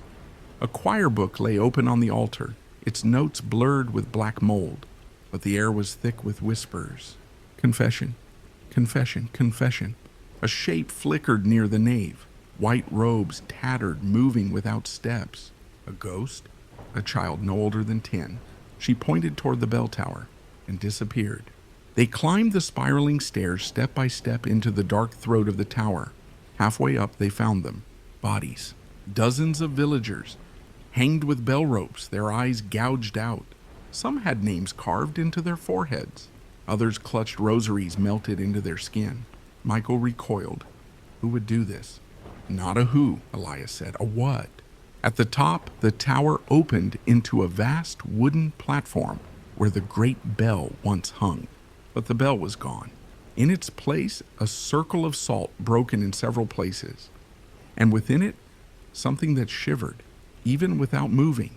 It had no face, only the outline of a priest's robe, stitched from shadows, soaked in blood. The Bellfather, the seer whispered, a demon of silence, one who feeds on unspoken confessions, a priest who never absolved, only collected. The air cracked with cold. You broke the circle, Elias said. The Bellfather turned toward them, head tilting unnaturally. They sinned, it rasped. They refused to ring the bell, so I rang it for them with their bones. It moved like smoke. Michael struck, but the blade passed through. The seer tried holy fire. It only hissed. Elias stepped forward. He held a silver tongue, an artifact from the Vatican's vaults. You are bound by silence, Elias said, but I give you a voice to scream. He drove the tongue into the shadow. The demon shrieked, a sound like 1,000 clanging bells. Speak their sins, Elias cried. The Bellfather writhed, vomiting names into the air, each soul he had imprisoned. And with every name a ghost appeared, the villagers. They screamed, mourned, then vanished in light. The Bellfather grew smaller, thinner, until it was no more than a robe of dust. The bell tower collapsed. They escaped just as it crumbled into the graveyard below. Outside, the sun broke through for the first time. A new bell had appeared, lying in the grass. Pure, untouched, Elias rang it once. The sound echoed far across the valley, and for a moment the world felt clean. That night, Elias sat alone, writing in his journal. Some demons whisper, some roar, but the worst ones say nothing at all. The road to the old Carmelite monastery was lined with wooden crosses, each one scorched and nameless. Graves? Michael asked. Markers, Elias said grimly. They buried memories here. At the monastery gates they found no doors, only a veil of mist that shimmered like skin. The seer hissed. This place was unsealed. No holy protection remains. They stepped through. Inside was not stone and wood, but echoes. Corridors shifted. Paintings bled. Latin prayers whispered from nowhere. But worst of all, they began forgetting. Michael forgot his father's name. The seer forgot how old she was. Elias forgot the sound of his mother's voice. The deeper they went, the more memories vanished, not stolen but fed upon. In the library, they found sheets of skin, bound into tomes. Inside were memories, etched in Latin, lives reduced to scripture. A woman's wedding day, a soldier's dying breath, a priest's last confession.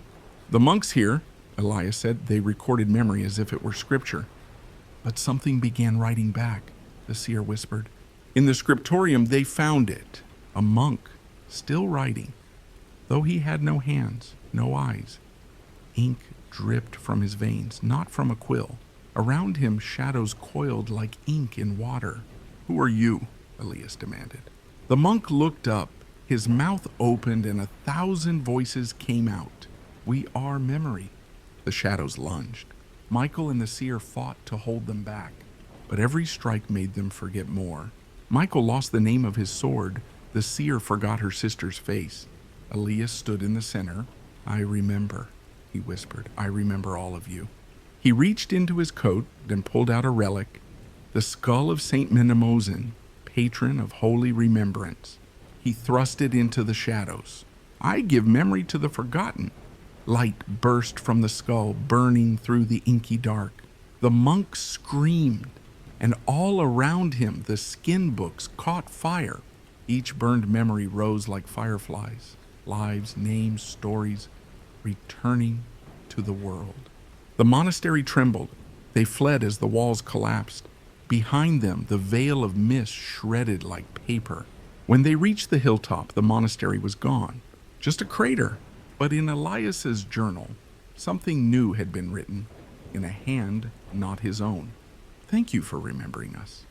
That night, Elias dreamed of voices, not screaming, not whispering, just speaking, telling their stories, and he listened.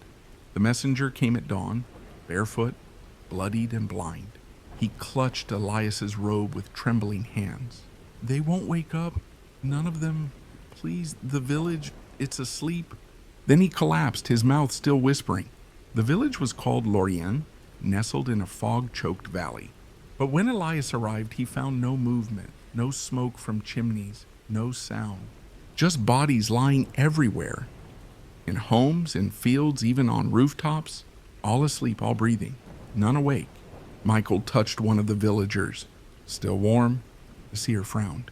This isn't sleep, it's something deeper. They entered the inn. Inside, an entire family lay at the table, bowls still full, hands mid-gesture, frozen in a moment. The seer placed a mirror before one of them. No reflection. Their souls are not here, she said. They're trapped somewhere else.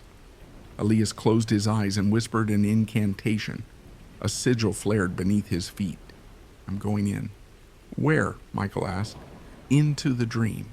The world rippled. Elias opened his eyes and stood in Lorien again, but changed. The sky bled gold and violet. Buildings twisted into impossible angles, and people wandered, weeping, laughing, screaming, dreamers, lost in their own minds. One ran up to Elias. It's not my dream anymore. He took it. She was dragged away by a shadow with a crown, the Dream King, a demon who devours lucid dreams and reshapes them into cages. The villagers had fallen under his spell. Their desires turned to nightmares, their souls bound in sleep. Elias knew the danger. If he died here, his real body would never wake. He moved through the dream realm, avoiding false doors and living thoughts. He passed a chapel where sinners bled gold, a schoolhouse where children aged backward, a well that whispered secrets about the dreamers. Finally, in the village square, he found the throne of the Dream King, and on it, the demon itself. Its face was always changing, now a child, now a corpse, now a mirror of Elias himself. A priest? It laughed. You dream of absolution. I dream of dominion. Let them go, Elias said. They gave themselves to me. I only offered what they wanted. The Dream King snapped its fingers. All around the villagers appeared, but now with porcelain masks. They danced in circles, chanting in tongues. The demon rose. You want them back? Then wake them. Elias raised his hand. A cross formed in fire. The Dream King laughed and lunged. They clashed. Flame against illusion, truth against temptation. The demon offered Elias visions, his mother alive, smiling. A church full of grateful souls. Peace. But Elias whispered, the truth is worth more than dreams. He cast the fire cross into the demon's chest. The masks shattered. The dream cracked. The Dream King screamed, then imploded, leaving only silence. Elias opened his eyes. He was back in the inn. The villagers began to stir, gasping, crying, waking from years of slumber. Michael helped one woman sit up. You've been asleep for 6 years, he said gently. The woman blinked. But it felt like a single night. Outside, the fog lifted. Birds sang. Elias knelt, exhausted. Even dreams can become prisons, he murmured, but faith is the key.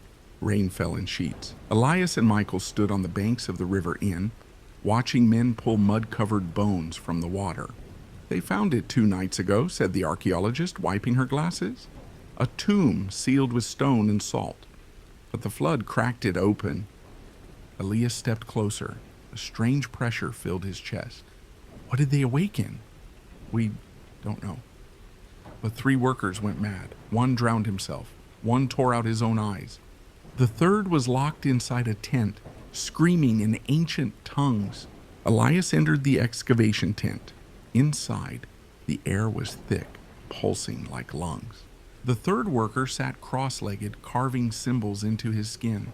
He looked up and whispered, It walks, still walks. It remembers the flood. Then he screamed and rammed his head against the pole until he fell unconscious. The seer examined the site that night. She touched the waterlogged stones. This isn't just a tomb, it's a prison. She uncovered an ancient seal, a circle of ash and feathers, partially washed away. The creature inside was never meant to die, only to sleep. Elias looked down at the darkness beyond the broken slab, and we're too late. They entered the tomb at dawn. It was silent. No sound of dripping water, no echo. Just cold stone and walls lined with carvings. People weeping, rivers overflowing, a great beast with human hands. As they descended deeper, the temperature dropped. The flame of Elias's torch dimmed, reluctant. Finally, they reached the chamber. It was empty. Chains hung loose. The coffin was shattered from within, and written on the wall in dried blood, "The flood returns." Suddenly, the stone behind them cracked. Water gushed in, black as ink. From the flood emerged a figure, cloaked in reeds, its face hidden beneath a river mask. No eyes, no mouth, only gills that hissed. The seer gasped. It's not a demon, it's older, it's a memory. The thing stepped toward Elias. "You opened the gates," it hissed. "You broke the salt. Now the river is mine." Elias raised the cross. "Begone." The figure burst into water and reformed behind him. Michael threw a torch. The flames passed through it. "It doesn't burn." The thing whispered, "I remember when gods drowned." They fled up the tunnel, water chasing behind. At the surface, Elias drew a circle in salt. The figure rose from the river, dragging its chains behind. The archaeologist screamed. The entity passed through her, and she fell dead, lungs filled with water. "It's spreading," Elias said. "It brings the ancient flood." They prepared the last rite. The seer brought feathers from a cormorant, the symbol of death in the water. Michael poured wine from a broken chalice. Elias held a shard of the original seal and knelt. "By the blood of the drowned and the silence of the deep, I command you, sleep." The river screamed. The figure surged forward until it struck the salt ring. It howled, twisting violently, dissolving into black mist and pulled down into the tomb by unseen hands. By morning, the water had calmed. The broken slab was resealed, this time with iron, salt, and a prayer etched in flame. Elias stood by the water. "We must not forget the old things," he said softly, "because they never forget us." The wind howled through the shattered windows. Elias climbed the crumbling stone steps of the abandoned monastery, each step slick with frost. Michael followed in silence, crossbow in hand. They had been walking for 3 days, guided by visions from the seer, images of monks with mouths sewn shut, and a blind presence that listened through the dead. "No records remain," Elias murmured. "Only warnings carved into bark. Don't speak to the silence."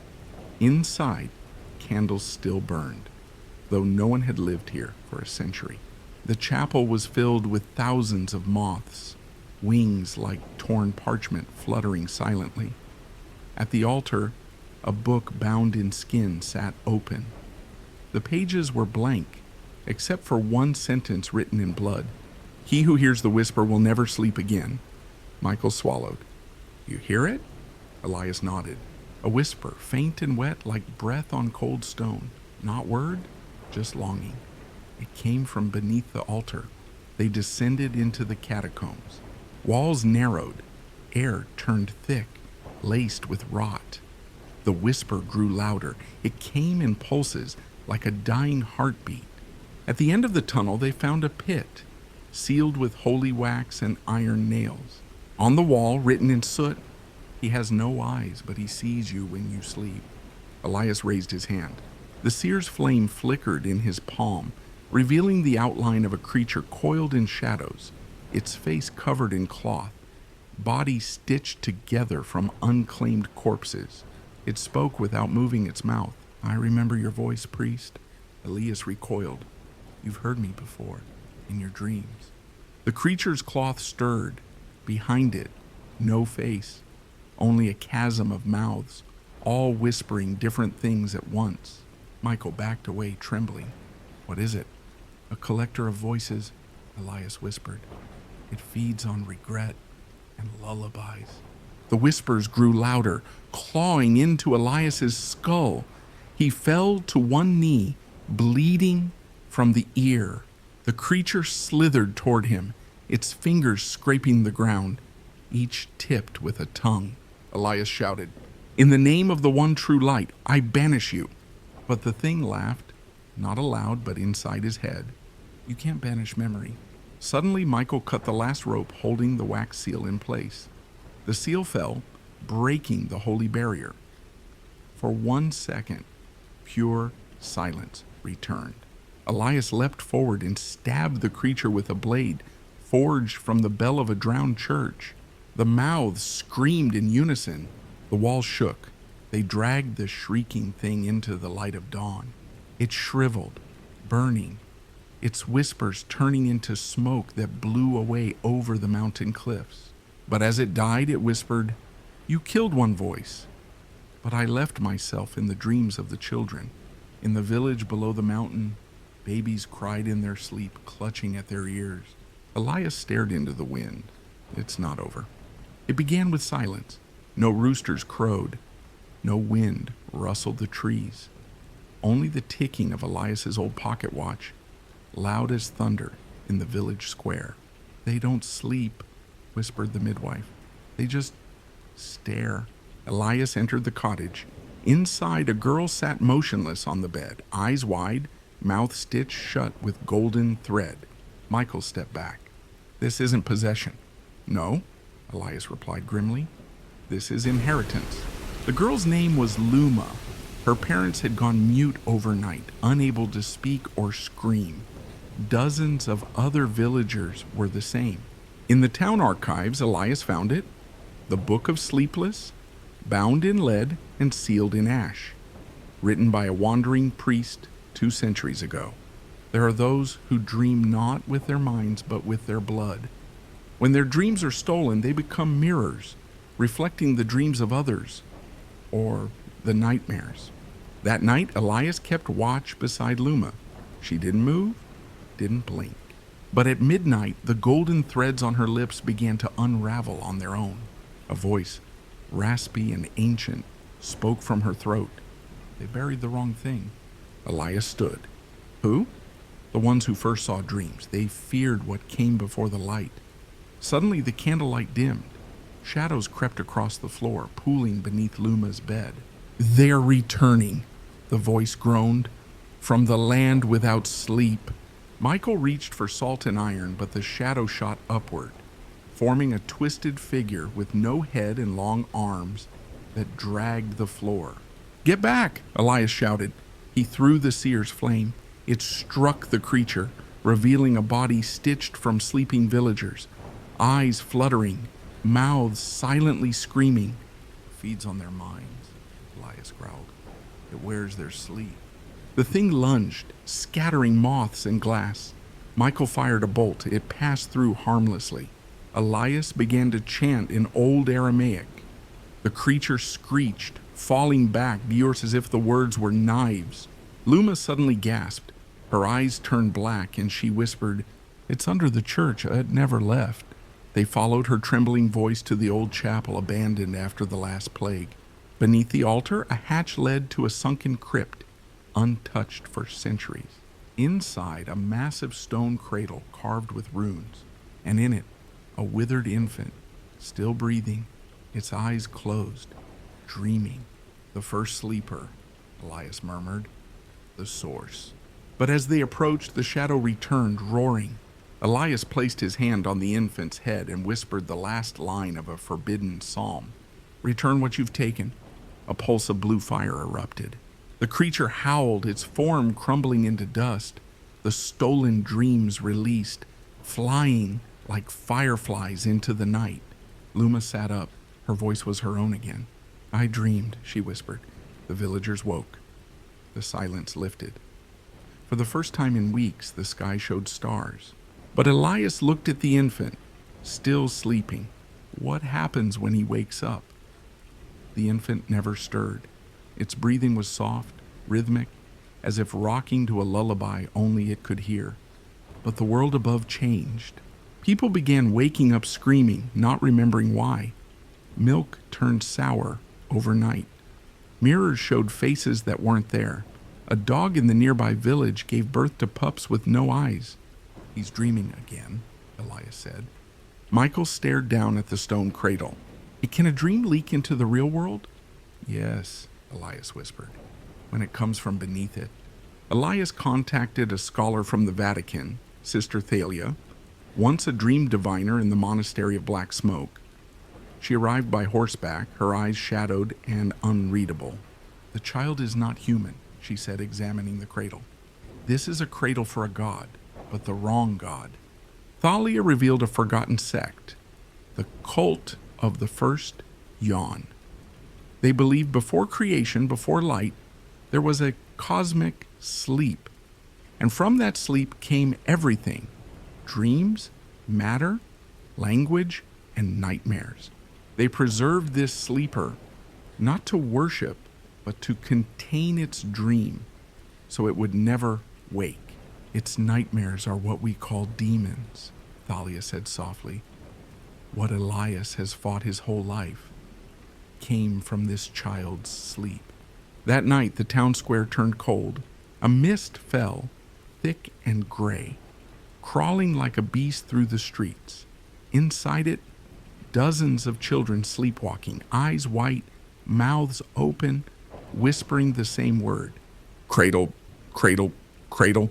Elias and Thalia stood guard at the church. Candles went out on their own. Bells tolled, though no one pulled the rope. Suddenly, from the mist, a tall figure emerged, thin, in a black veil, carrying a giant rocking chair on its back. "The dream midwife," Thalia gasped. The figure's face was featureless, only a small black mouth stitched shut. It placed the rocking chair at the gate, then stood aside. From behind it came a procession of shadows, leading toward the crypt. Each carried an item: a rattle, a cradle board, a strip of umbilical cord. They were coming to wake the sleeper. "We have to stop the ritual," Elias said, gripping his rosary, "or his dreams will become law." Inside the crypt, the air grew thick like soup. Thalia began reciting the dream denial hymn. Elias drew a circle of ash and salt, placing it around the cradle. "No sound," he whispered, "not even breath." But the baby stirred. Its eyelids fluttered. Suddenly, it opened its mouth and sang. The sound was unlike any human song. It echoed through stone, through marrow, through time. A lullaby sung in the language of beginnings. Elias clutched his ears, blood leaking from his nose.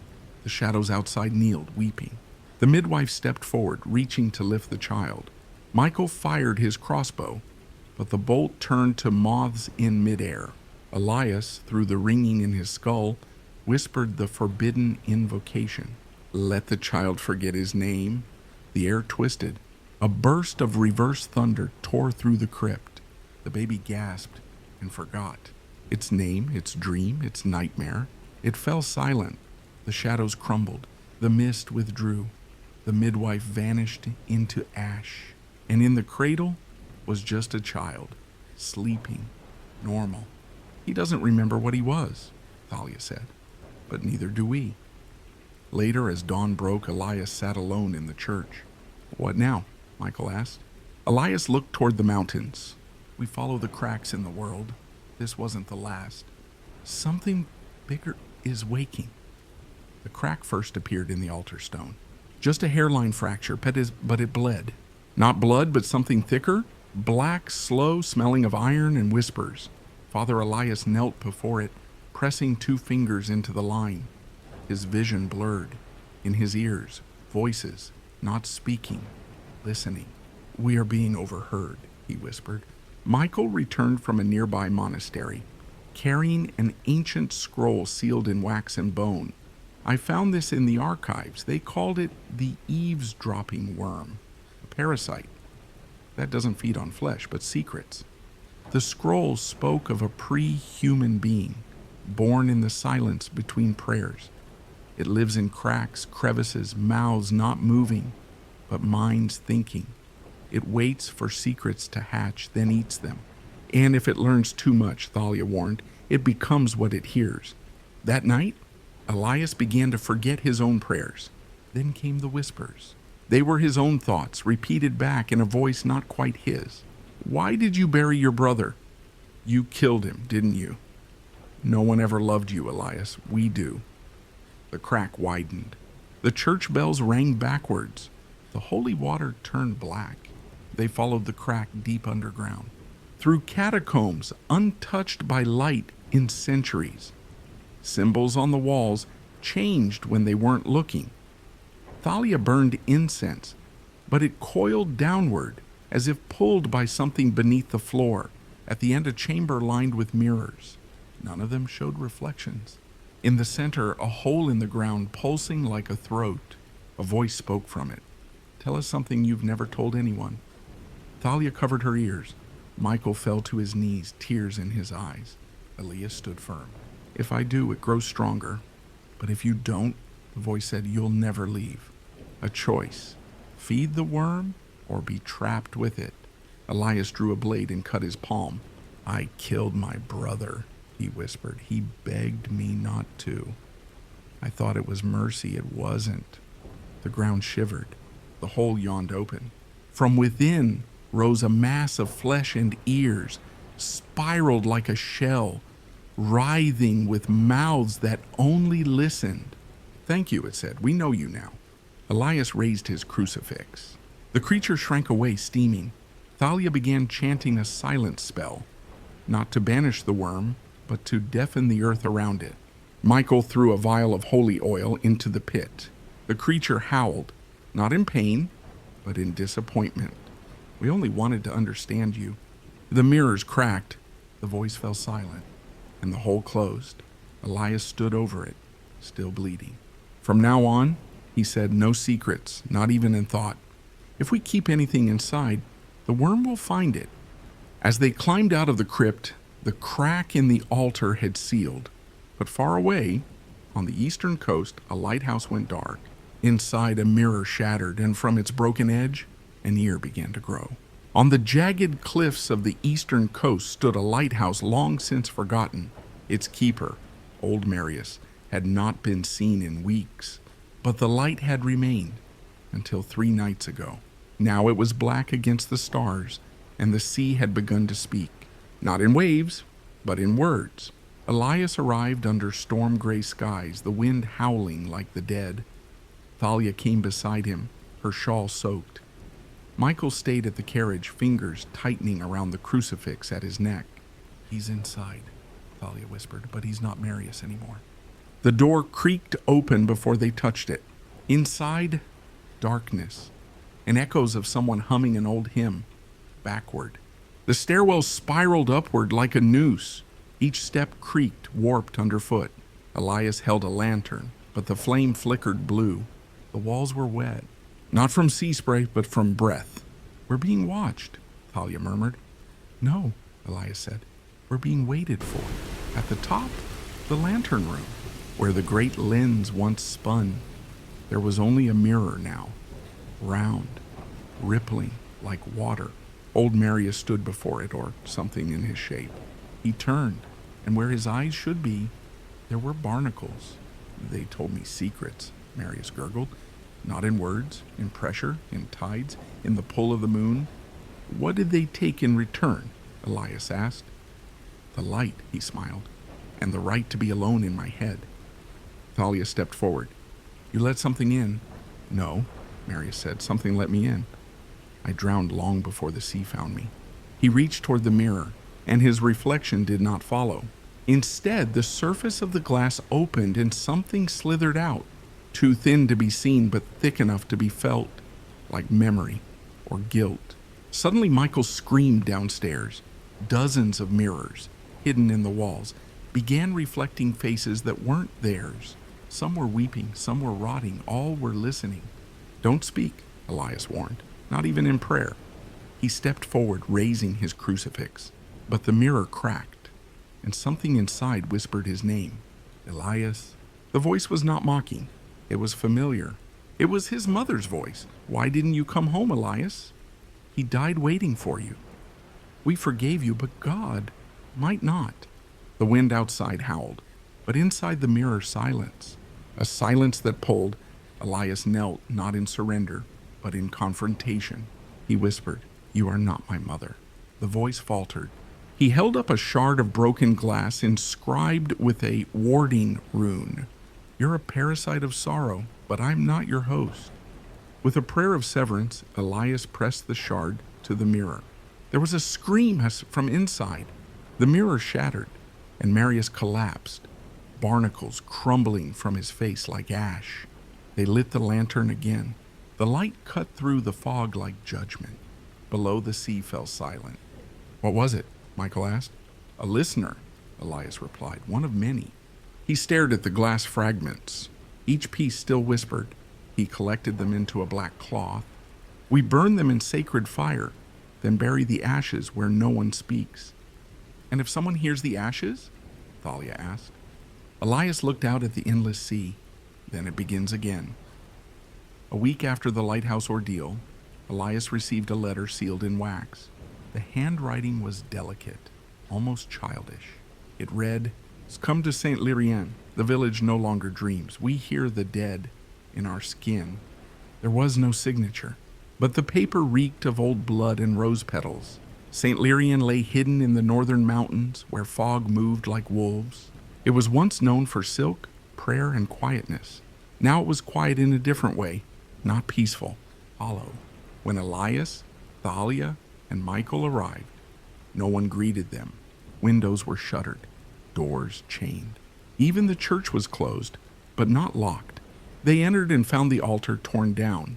In its place was a circle of skins, stitched together, still damp, still warm. Each piece bore a mouth. Some smiled, some whispered, some screamed in silence. Michael retched in the corner. Thalia lit incense. Elias knelt and placed his palm upon the stitched skin. And the mouth spoke, not in sound, but in memory. He came with honey, he kissed our fear away, then he asked for something soft. We gave it, we peeled it for him. And now we speak not with lungs, but with what he left us. That night the villagers emerged, one by one from their houses, barefoot. They moved slowly, eyes glazed. Each had patches of skin missing, replaced with silken fabric embroidered with runes.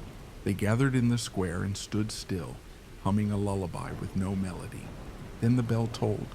He arrived, tall, slender, skin like polished wax, no eyes, no ears, only a smile that stretched far too wide. He bowed to Elias. "You're not from here." "Neither are you," Elias replied. The being chuckled, a sound like paper tearing. "But I've made myself welcome, haven't I?" He raised a hand. Every villager turned to face Elias, and the mouths on their skin began to chant. Not prayers, commands. Thalia screamed and collapsed. Michael shouted holy verses, but his voice was drowned by the chanting. The entity walked forward, unfazed. "I gave them freedom," he hissed.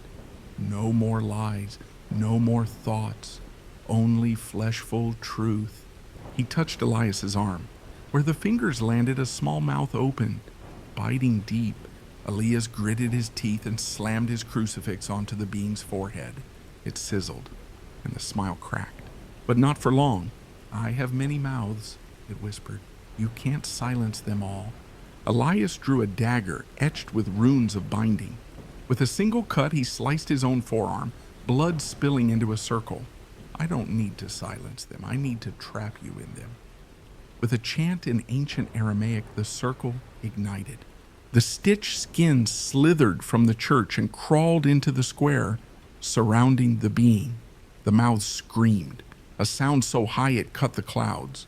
The entity clawed the air, but its body began to melt, sucked into the mouths it created.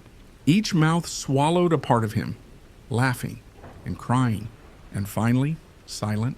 The villagers collapsed. One by one, they began to weep, real tears, real voices. The silk patches on their skin unraveled, revealing healed flesh beneath. Elias gathered the last whispering mouth into a jar of salt and ash. "What was it?" Thalia asked, pale and trembling. "A spirit of hunger," Elias replied. It feeds on truth made flesh. It seduces with comfort and takes voice, thought, will. Did we destroy it? No, Elias said, but we buried it inside its own lies. That night the church bell tolled once more, but this time it was rung by human hands, and the altar stood again, rebuilt with blood, prayer, and silence. The snow had fallen thick over the village of Mortfeld, a place forgotten even by maps. Elias arrived under a waning moon, the air dry and silent as bone. A message had summoned him.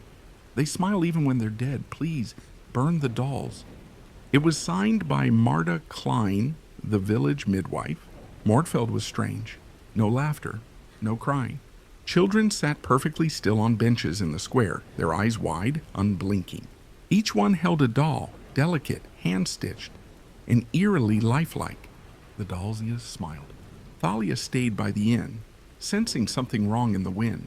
Michael and Elias visited Marta's cottage. They found her dead, but not decayed. Her skin had been stuffed, her joints sewn shut, and in her lap, a needle, thread, and a half-finished doll with Elias's face. She knew I was coming, Elias murmured. Or something showed her, Michael replied, drawing a vial of holy oil. They burned the doll. It screamed. Not from flame, but from somewhere behind their ears. The sound echoed inside the skull, not outside it. That night, the village moved. At midnight, the dolls began to walk. Some crawled, some danced. They whispered names, names of the dead, names of the living, and one name again and again, Elias, Elias, Elias. Children followed them, eyes glassy, mouths stitched shut. The dolls were leading them to the chapel, where the doll-maker waited. He was massive, hunchbacked, wearing a mask of sewn faces. His fingers were scissors, rusted but sharp. "You've ruined my collection," he hissed. "You made people into dolls," Elias snapped. "You stole their children." "I preserved their innocence," he howled. "No pain, no aging, only smiles. Eternal." He lunged. Michael threw oil. The creature hissed but didn't burn. Thalia burst in, chanting a rite of unbinding. But the doll-maker snapped thread from the air and bound her mid-sentence, her mouth sewn shut in a heartbeat. Elias drew the mirror of St. Drovin, an artifact meant to show truth behind masks. He held it toward the doll-maker. What he saw made his soul stagger. The monster was a child, no older than 10, but its soul, ancient, cracked, stitched together with curses. "I was born during plague," the child whispered. "They burned my mother, called her a witch. So I made new mothers, new friends, and now I make more." Elias dropped the mirror and stepped into the ritual circle, lighting the 7-point star of salt and lamb's blood. He chanted a rite of reversal, undoing the thread, unwinding the bindings. The dolls shrieked. The children collapsed. And the doll-maker screamed, its face unraveling, showing all the faces it had stolen. Hundreds, flickering like masks in firelight. Michael caught Thalia as her lips came unsealed, bloodied but alive. The chapel shook as the doll-maker's form disintegrated, piece by piece, its last words. "Smiles are forever," then silence. At dawn, the children woke, crying, confused, but freed. The dolls crumbled into dust. In Marta's ashes, Elias found a final note. "Thank you, but beware. There are still others who sow smiles into the world." Outside, snow began to fall again, but it did not stick, as if the land had rejected it, as if something holy had returned. The wind blew bitter as Elias stepped through the wrought iron gates of Red Hollow. It was once a thriving orchard village, famous for its crimson apples. Now it was silent. No birds, no laughter, and the trees were still bleeding. Thick, dark red sap oozed from the trunks. The scent was iron and rot. "It smells like a battlefield," Michael muttered, covering his nose. "Or a sacrifice," Thalia said, eyes narrowed. They found the first body near the well. A man split open, his blood replaced with sap. On the bark beside him, a symbol had been carved, a ring of thorns around a burning eye. Elias recognized it. "This is older than Christianity," he whispered. "It's a mark of the orchard god, a forgotten pagan deity who feeds on memory and blood." Villagers still lived in Red Hollow, but barely. They stared at the trio with hollow eyes, mouths crusted with sap. One woman approached them, clutching an apple, weeping. "He comes at night," she cried. "He whispers through the trees." "Who?" Elias asked gently. "The Red Man," she whispered. "He plants dreams in our heads and takes away what we love." That night, Elias stayed in the church while Thalia and Michael guarded the edges of the orchard. At midnight, the trees moaned. A shape appeared, tall, red-cloaked, its face a mask of bark and thorn. The Red Man. He moved through the orchard like wind, his footsteps never touching the earth. Where he passed, trees bloomed, but the fruit was black and pulsing. Elias stepped into his path. "You have no place here, spirit." The Red Man tilted his head. "I was here before your god crawled from the sands. This land was mine, and these people fed me willingly." "Not anymore. You think you can stop hunger, priest? You think belief burns brighter than hunger?" Elias cast salt and read the rite of severance. But the Red Man laughed, the trees laughing with him, groaning, cracking. Vines burst from the earth, wrapping Elias's legs. He shouted the next line of the rite, and something screamed from deep beneath the orchard. The ground cracked. A heart was buried below, not metaphorical, a beating, ancient wooden heart. Thalia arrived, her blade drawn. Michael followed, chanting. They carved symbols into the orchard's edge, forming a containment ward. The Red Man snarled, realizing he was being trapped. "I will rot inside you all," he hissed. "Your children will forget your names. Your dreams will be mine." Elias slammed his staff into the earth, calling upon the blood of martyrs. The orchard erupted into screams, voices of those long forgotten. They cried for vengeance, for peace, for release. The Red Man staggered, bleeding sap from his eyes. Thalia drove her blade through his chest. Michael lit the tree roots with blessed fire. The Red Man's cloak turned to ash. The orchard burned with it. The villagers, freed from the enchantment, wept openly. The trees crumbled. Only one apple remained, dark as ink, pulsing faintly. Elias placed it in a lead box and sealed it with holy wax. "This god isn't dead," he said quietly, "only buried." At dawn, they left Red Hollow. Behind them, crows circled over ash and ruin, but the wind no longer smelled of blood. And in the distance, a single normal apple tree bloomed, its fruit bright green. The road led them to Monastère de Saint-Aube, an old monastery nestled in the French hills. It was abandoned, or so the reports claimed. But when Elias, Thalia, and Michael arrived, the bells rang. 3 low, solemn chimes. "Someone's expecting us," Thalia muttered. The gates opened without resistance. Inside, the monastery looked untouched by time. Spotless halls, gleaming floors, candlelight dancing from sconces. Yet no monks greeted them, only silence, until they heard it. A soft, harmonized humming. Dozens of voices, wordless, rising and falling in perfect unity. But no one was there. In the great chapel, a choir stood, men and women in robes, faces hidden by veils, singing without sound. Their mouths moved, but no voice escaped. Just the same soft humming inside their minds. Michael winced, holding his head. "They're in my thoughts, twisting them." Elias stepped forward, holding up his crucifix. The nearest monk turned and had no mouth, just a smooth stretch of flesh where lips should be.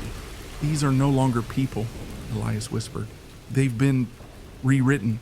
A sigil was carved into the chapel ceiling, not holy, but devouring. It sucked sound, thought, and prayer into itself.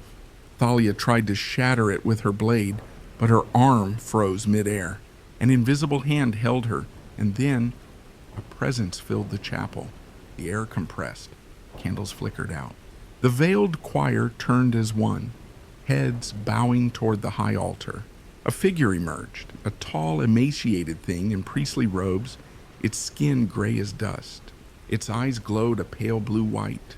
"I was once Abbot Lucian," the thing rasped, "but I have heard the deeper silence, the song below." and I have offered my choir to it." "What is the song below?" Elias demanded. "It is the music of the unspoken God, a harmony that drowns thought, eats voice, devours faith." Michael tried to begin an exorcism. His voice died in his throat. No words could be formed. The sigil was consuming language itself. Elias tore a strip from his robe, dipped it in holy oil, and lit it. A small, flickering flame. He held it to the sigil. Your silence ends here. The sigil screamed, not audibly, but inside their skulls. The choir convulsed. Thalia broke free, slashing downward. The sigil cracked, and a shock wave blasted through the chapel. The abbot howled, his robes unraveling. Dozens of mouths opened on his chest, all singing at once in clashing tones. "Faith cannot withstand the hymn of entropy," he cried. "But love can," Elias replied, and drove his crucifix into the altar. Light exploded from the point of contact. The chapel's walls melted into flame. The choir vanished, not slain but freed. The mouths on the abbot's chest tore open, wailing in agony. He fell back into the altar, which swallowed him whole. Then silence returned, true silence, sacred, peaceful. The monastery began to collapse. As they ran from the chapel, Elias looked back only once. In the falling dust, he saw one of the freed monks kneeling at the altar, smiling with tears. Outside, the bells rang one last time, clear, clean, and human.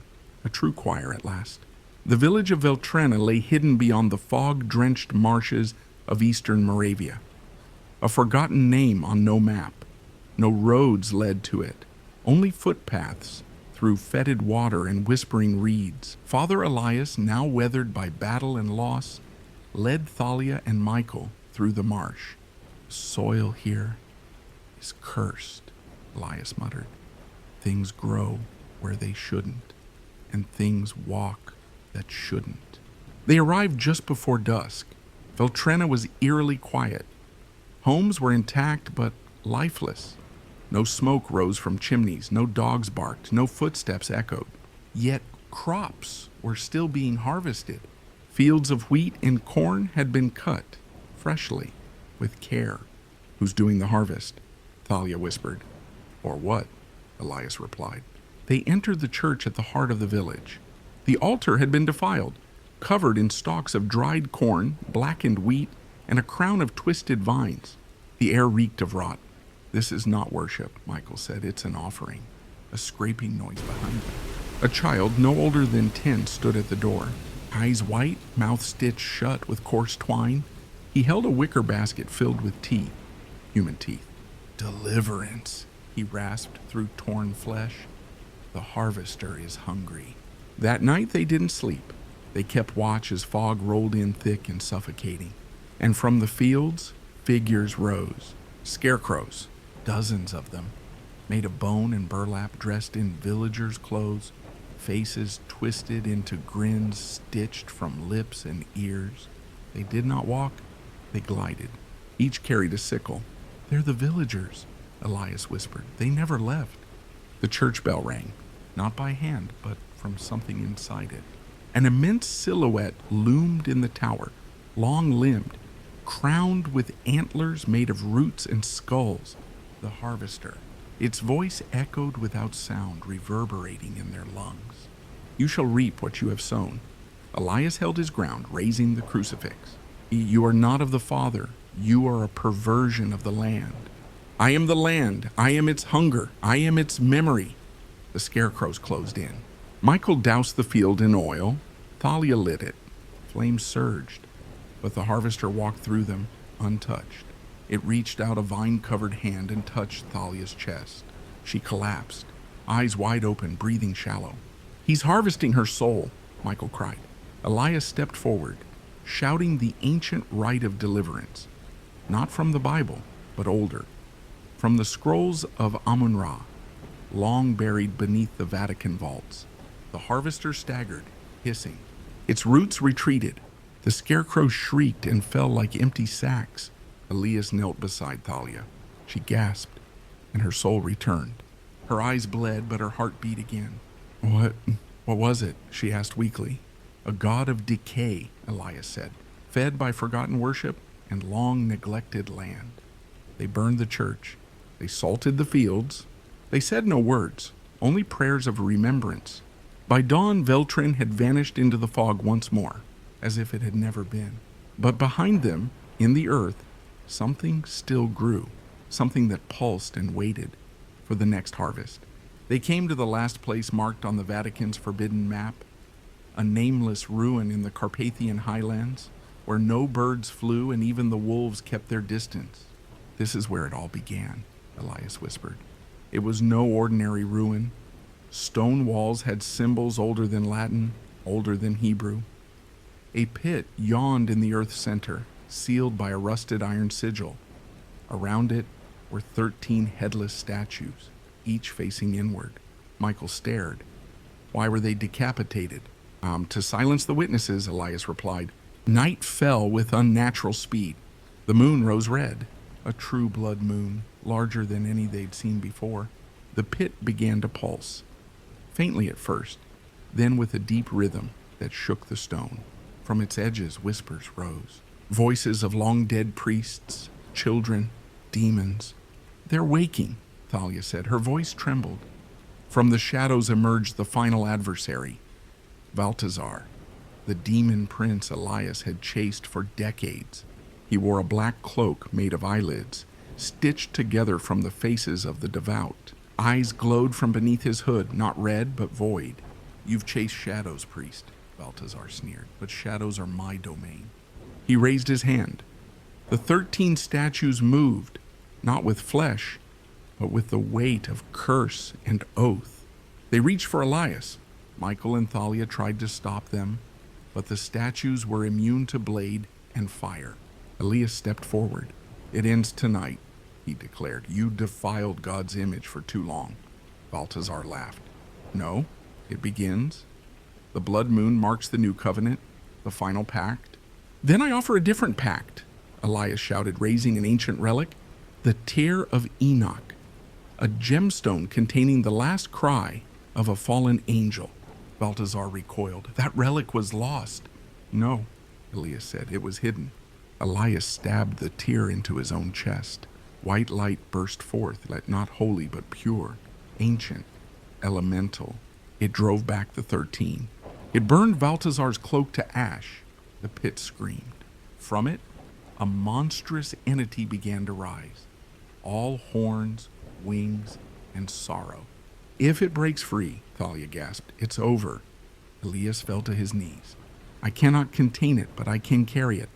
He whispered the binding rite, one that would tether the demon to his soul. Michael grabbed his hand. "You'll die." "Worse," Elias said. "I'll become the vessel." The blood moon reached its apex. Elias shouted the final word. The pit exploded in light. The entity was drawn inward, into him. His body cracked, his skin split, but he remained whole, Balthazar screamed, undone by the very hunger he had awakened. He turned to dust. Silence. Elias stood, eyes no longer human, but watchful. He looked at Thalia and Michael. "Go, tell the world this place is no more." "And you?" Thalia whispered. "I guard the gate now." "For how long?" "Until the end of days." They wept but obeyed. The ruin collapsed behind them. The blood moon faded, but in the place where Elias once stood, a tree began to grow. Its roots bled. Its leaves whispered prayers in dead tongues. Father Elias was gone, but his vigil had only just begun. The rain still falls, but the story has come to an end. Not because the darkness is gone, but perhaps because it's watching you now. We've just walked through a foggy path, where the line between real and unreal, life and death, is as thin as a breath under the rainy night sky. What are you thinking right now? What did you feel in this story? Leave a comment, let me know you're still here and haven't been swallowed by the dark. Hit subscribe so you won't miss the next storm, because I'll return again with more whispers from the other side of the door you never dared to open. I am the storyteller in the rain, and tonight you listened. Thank you.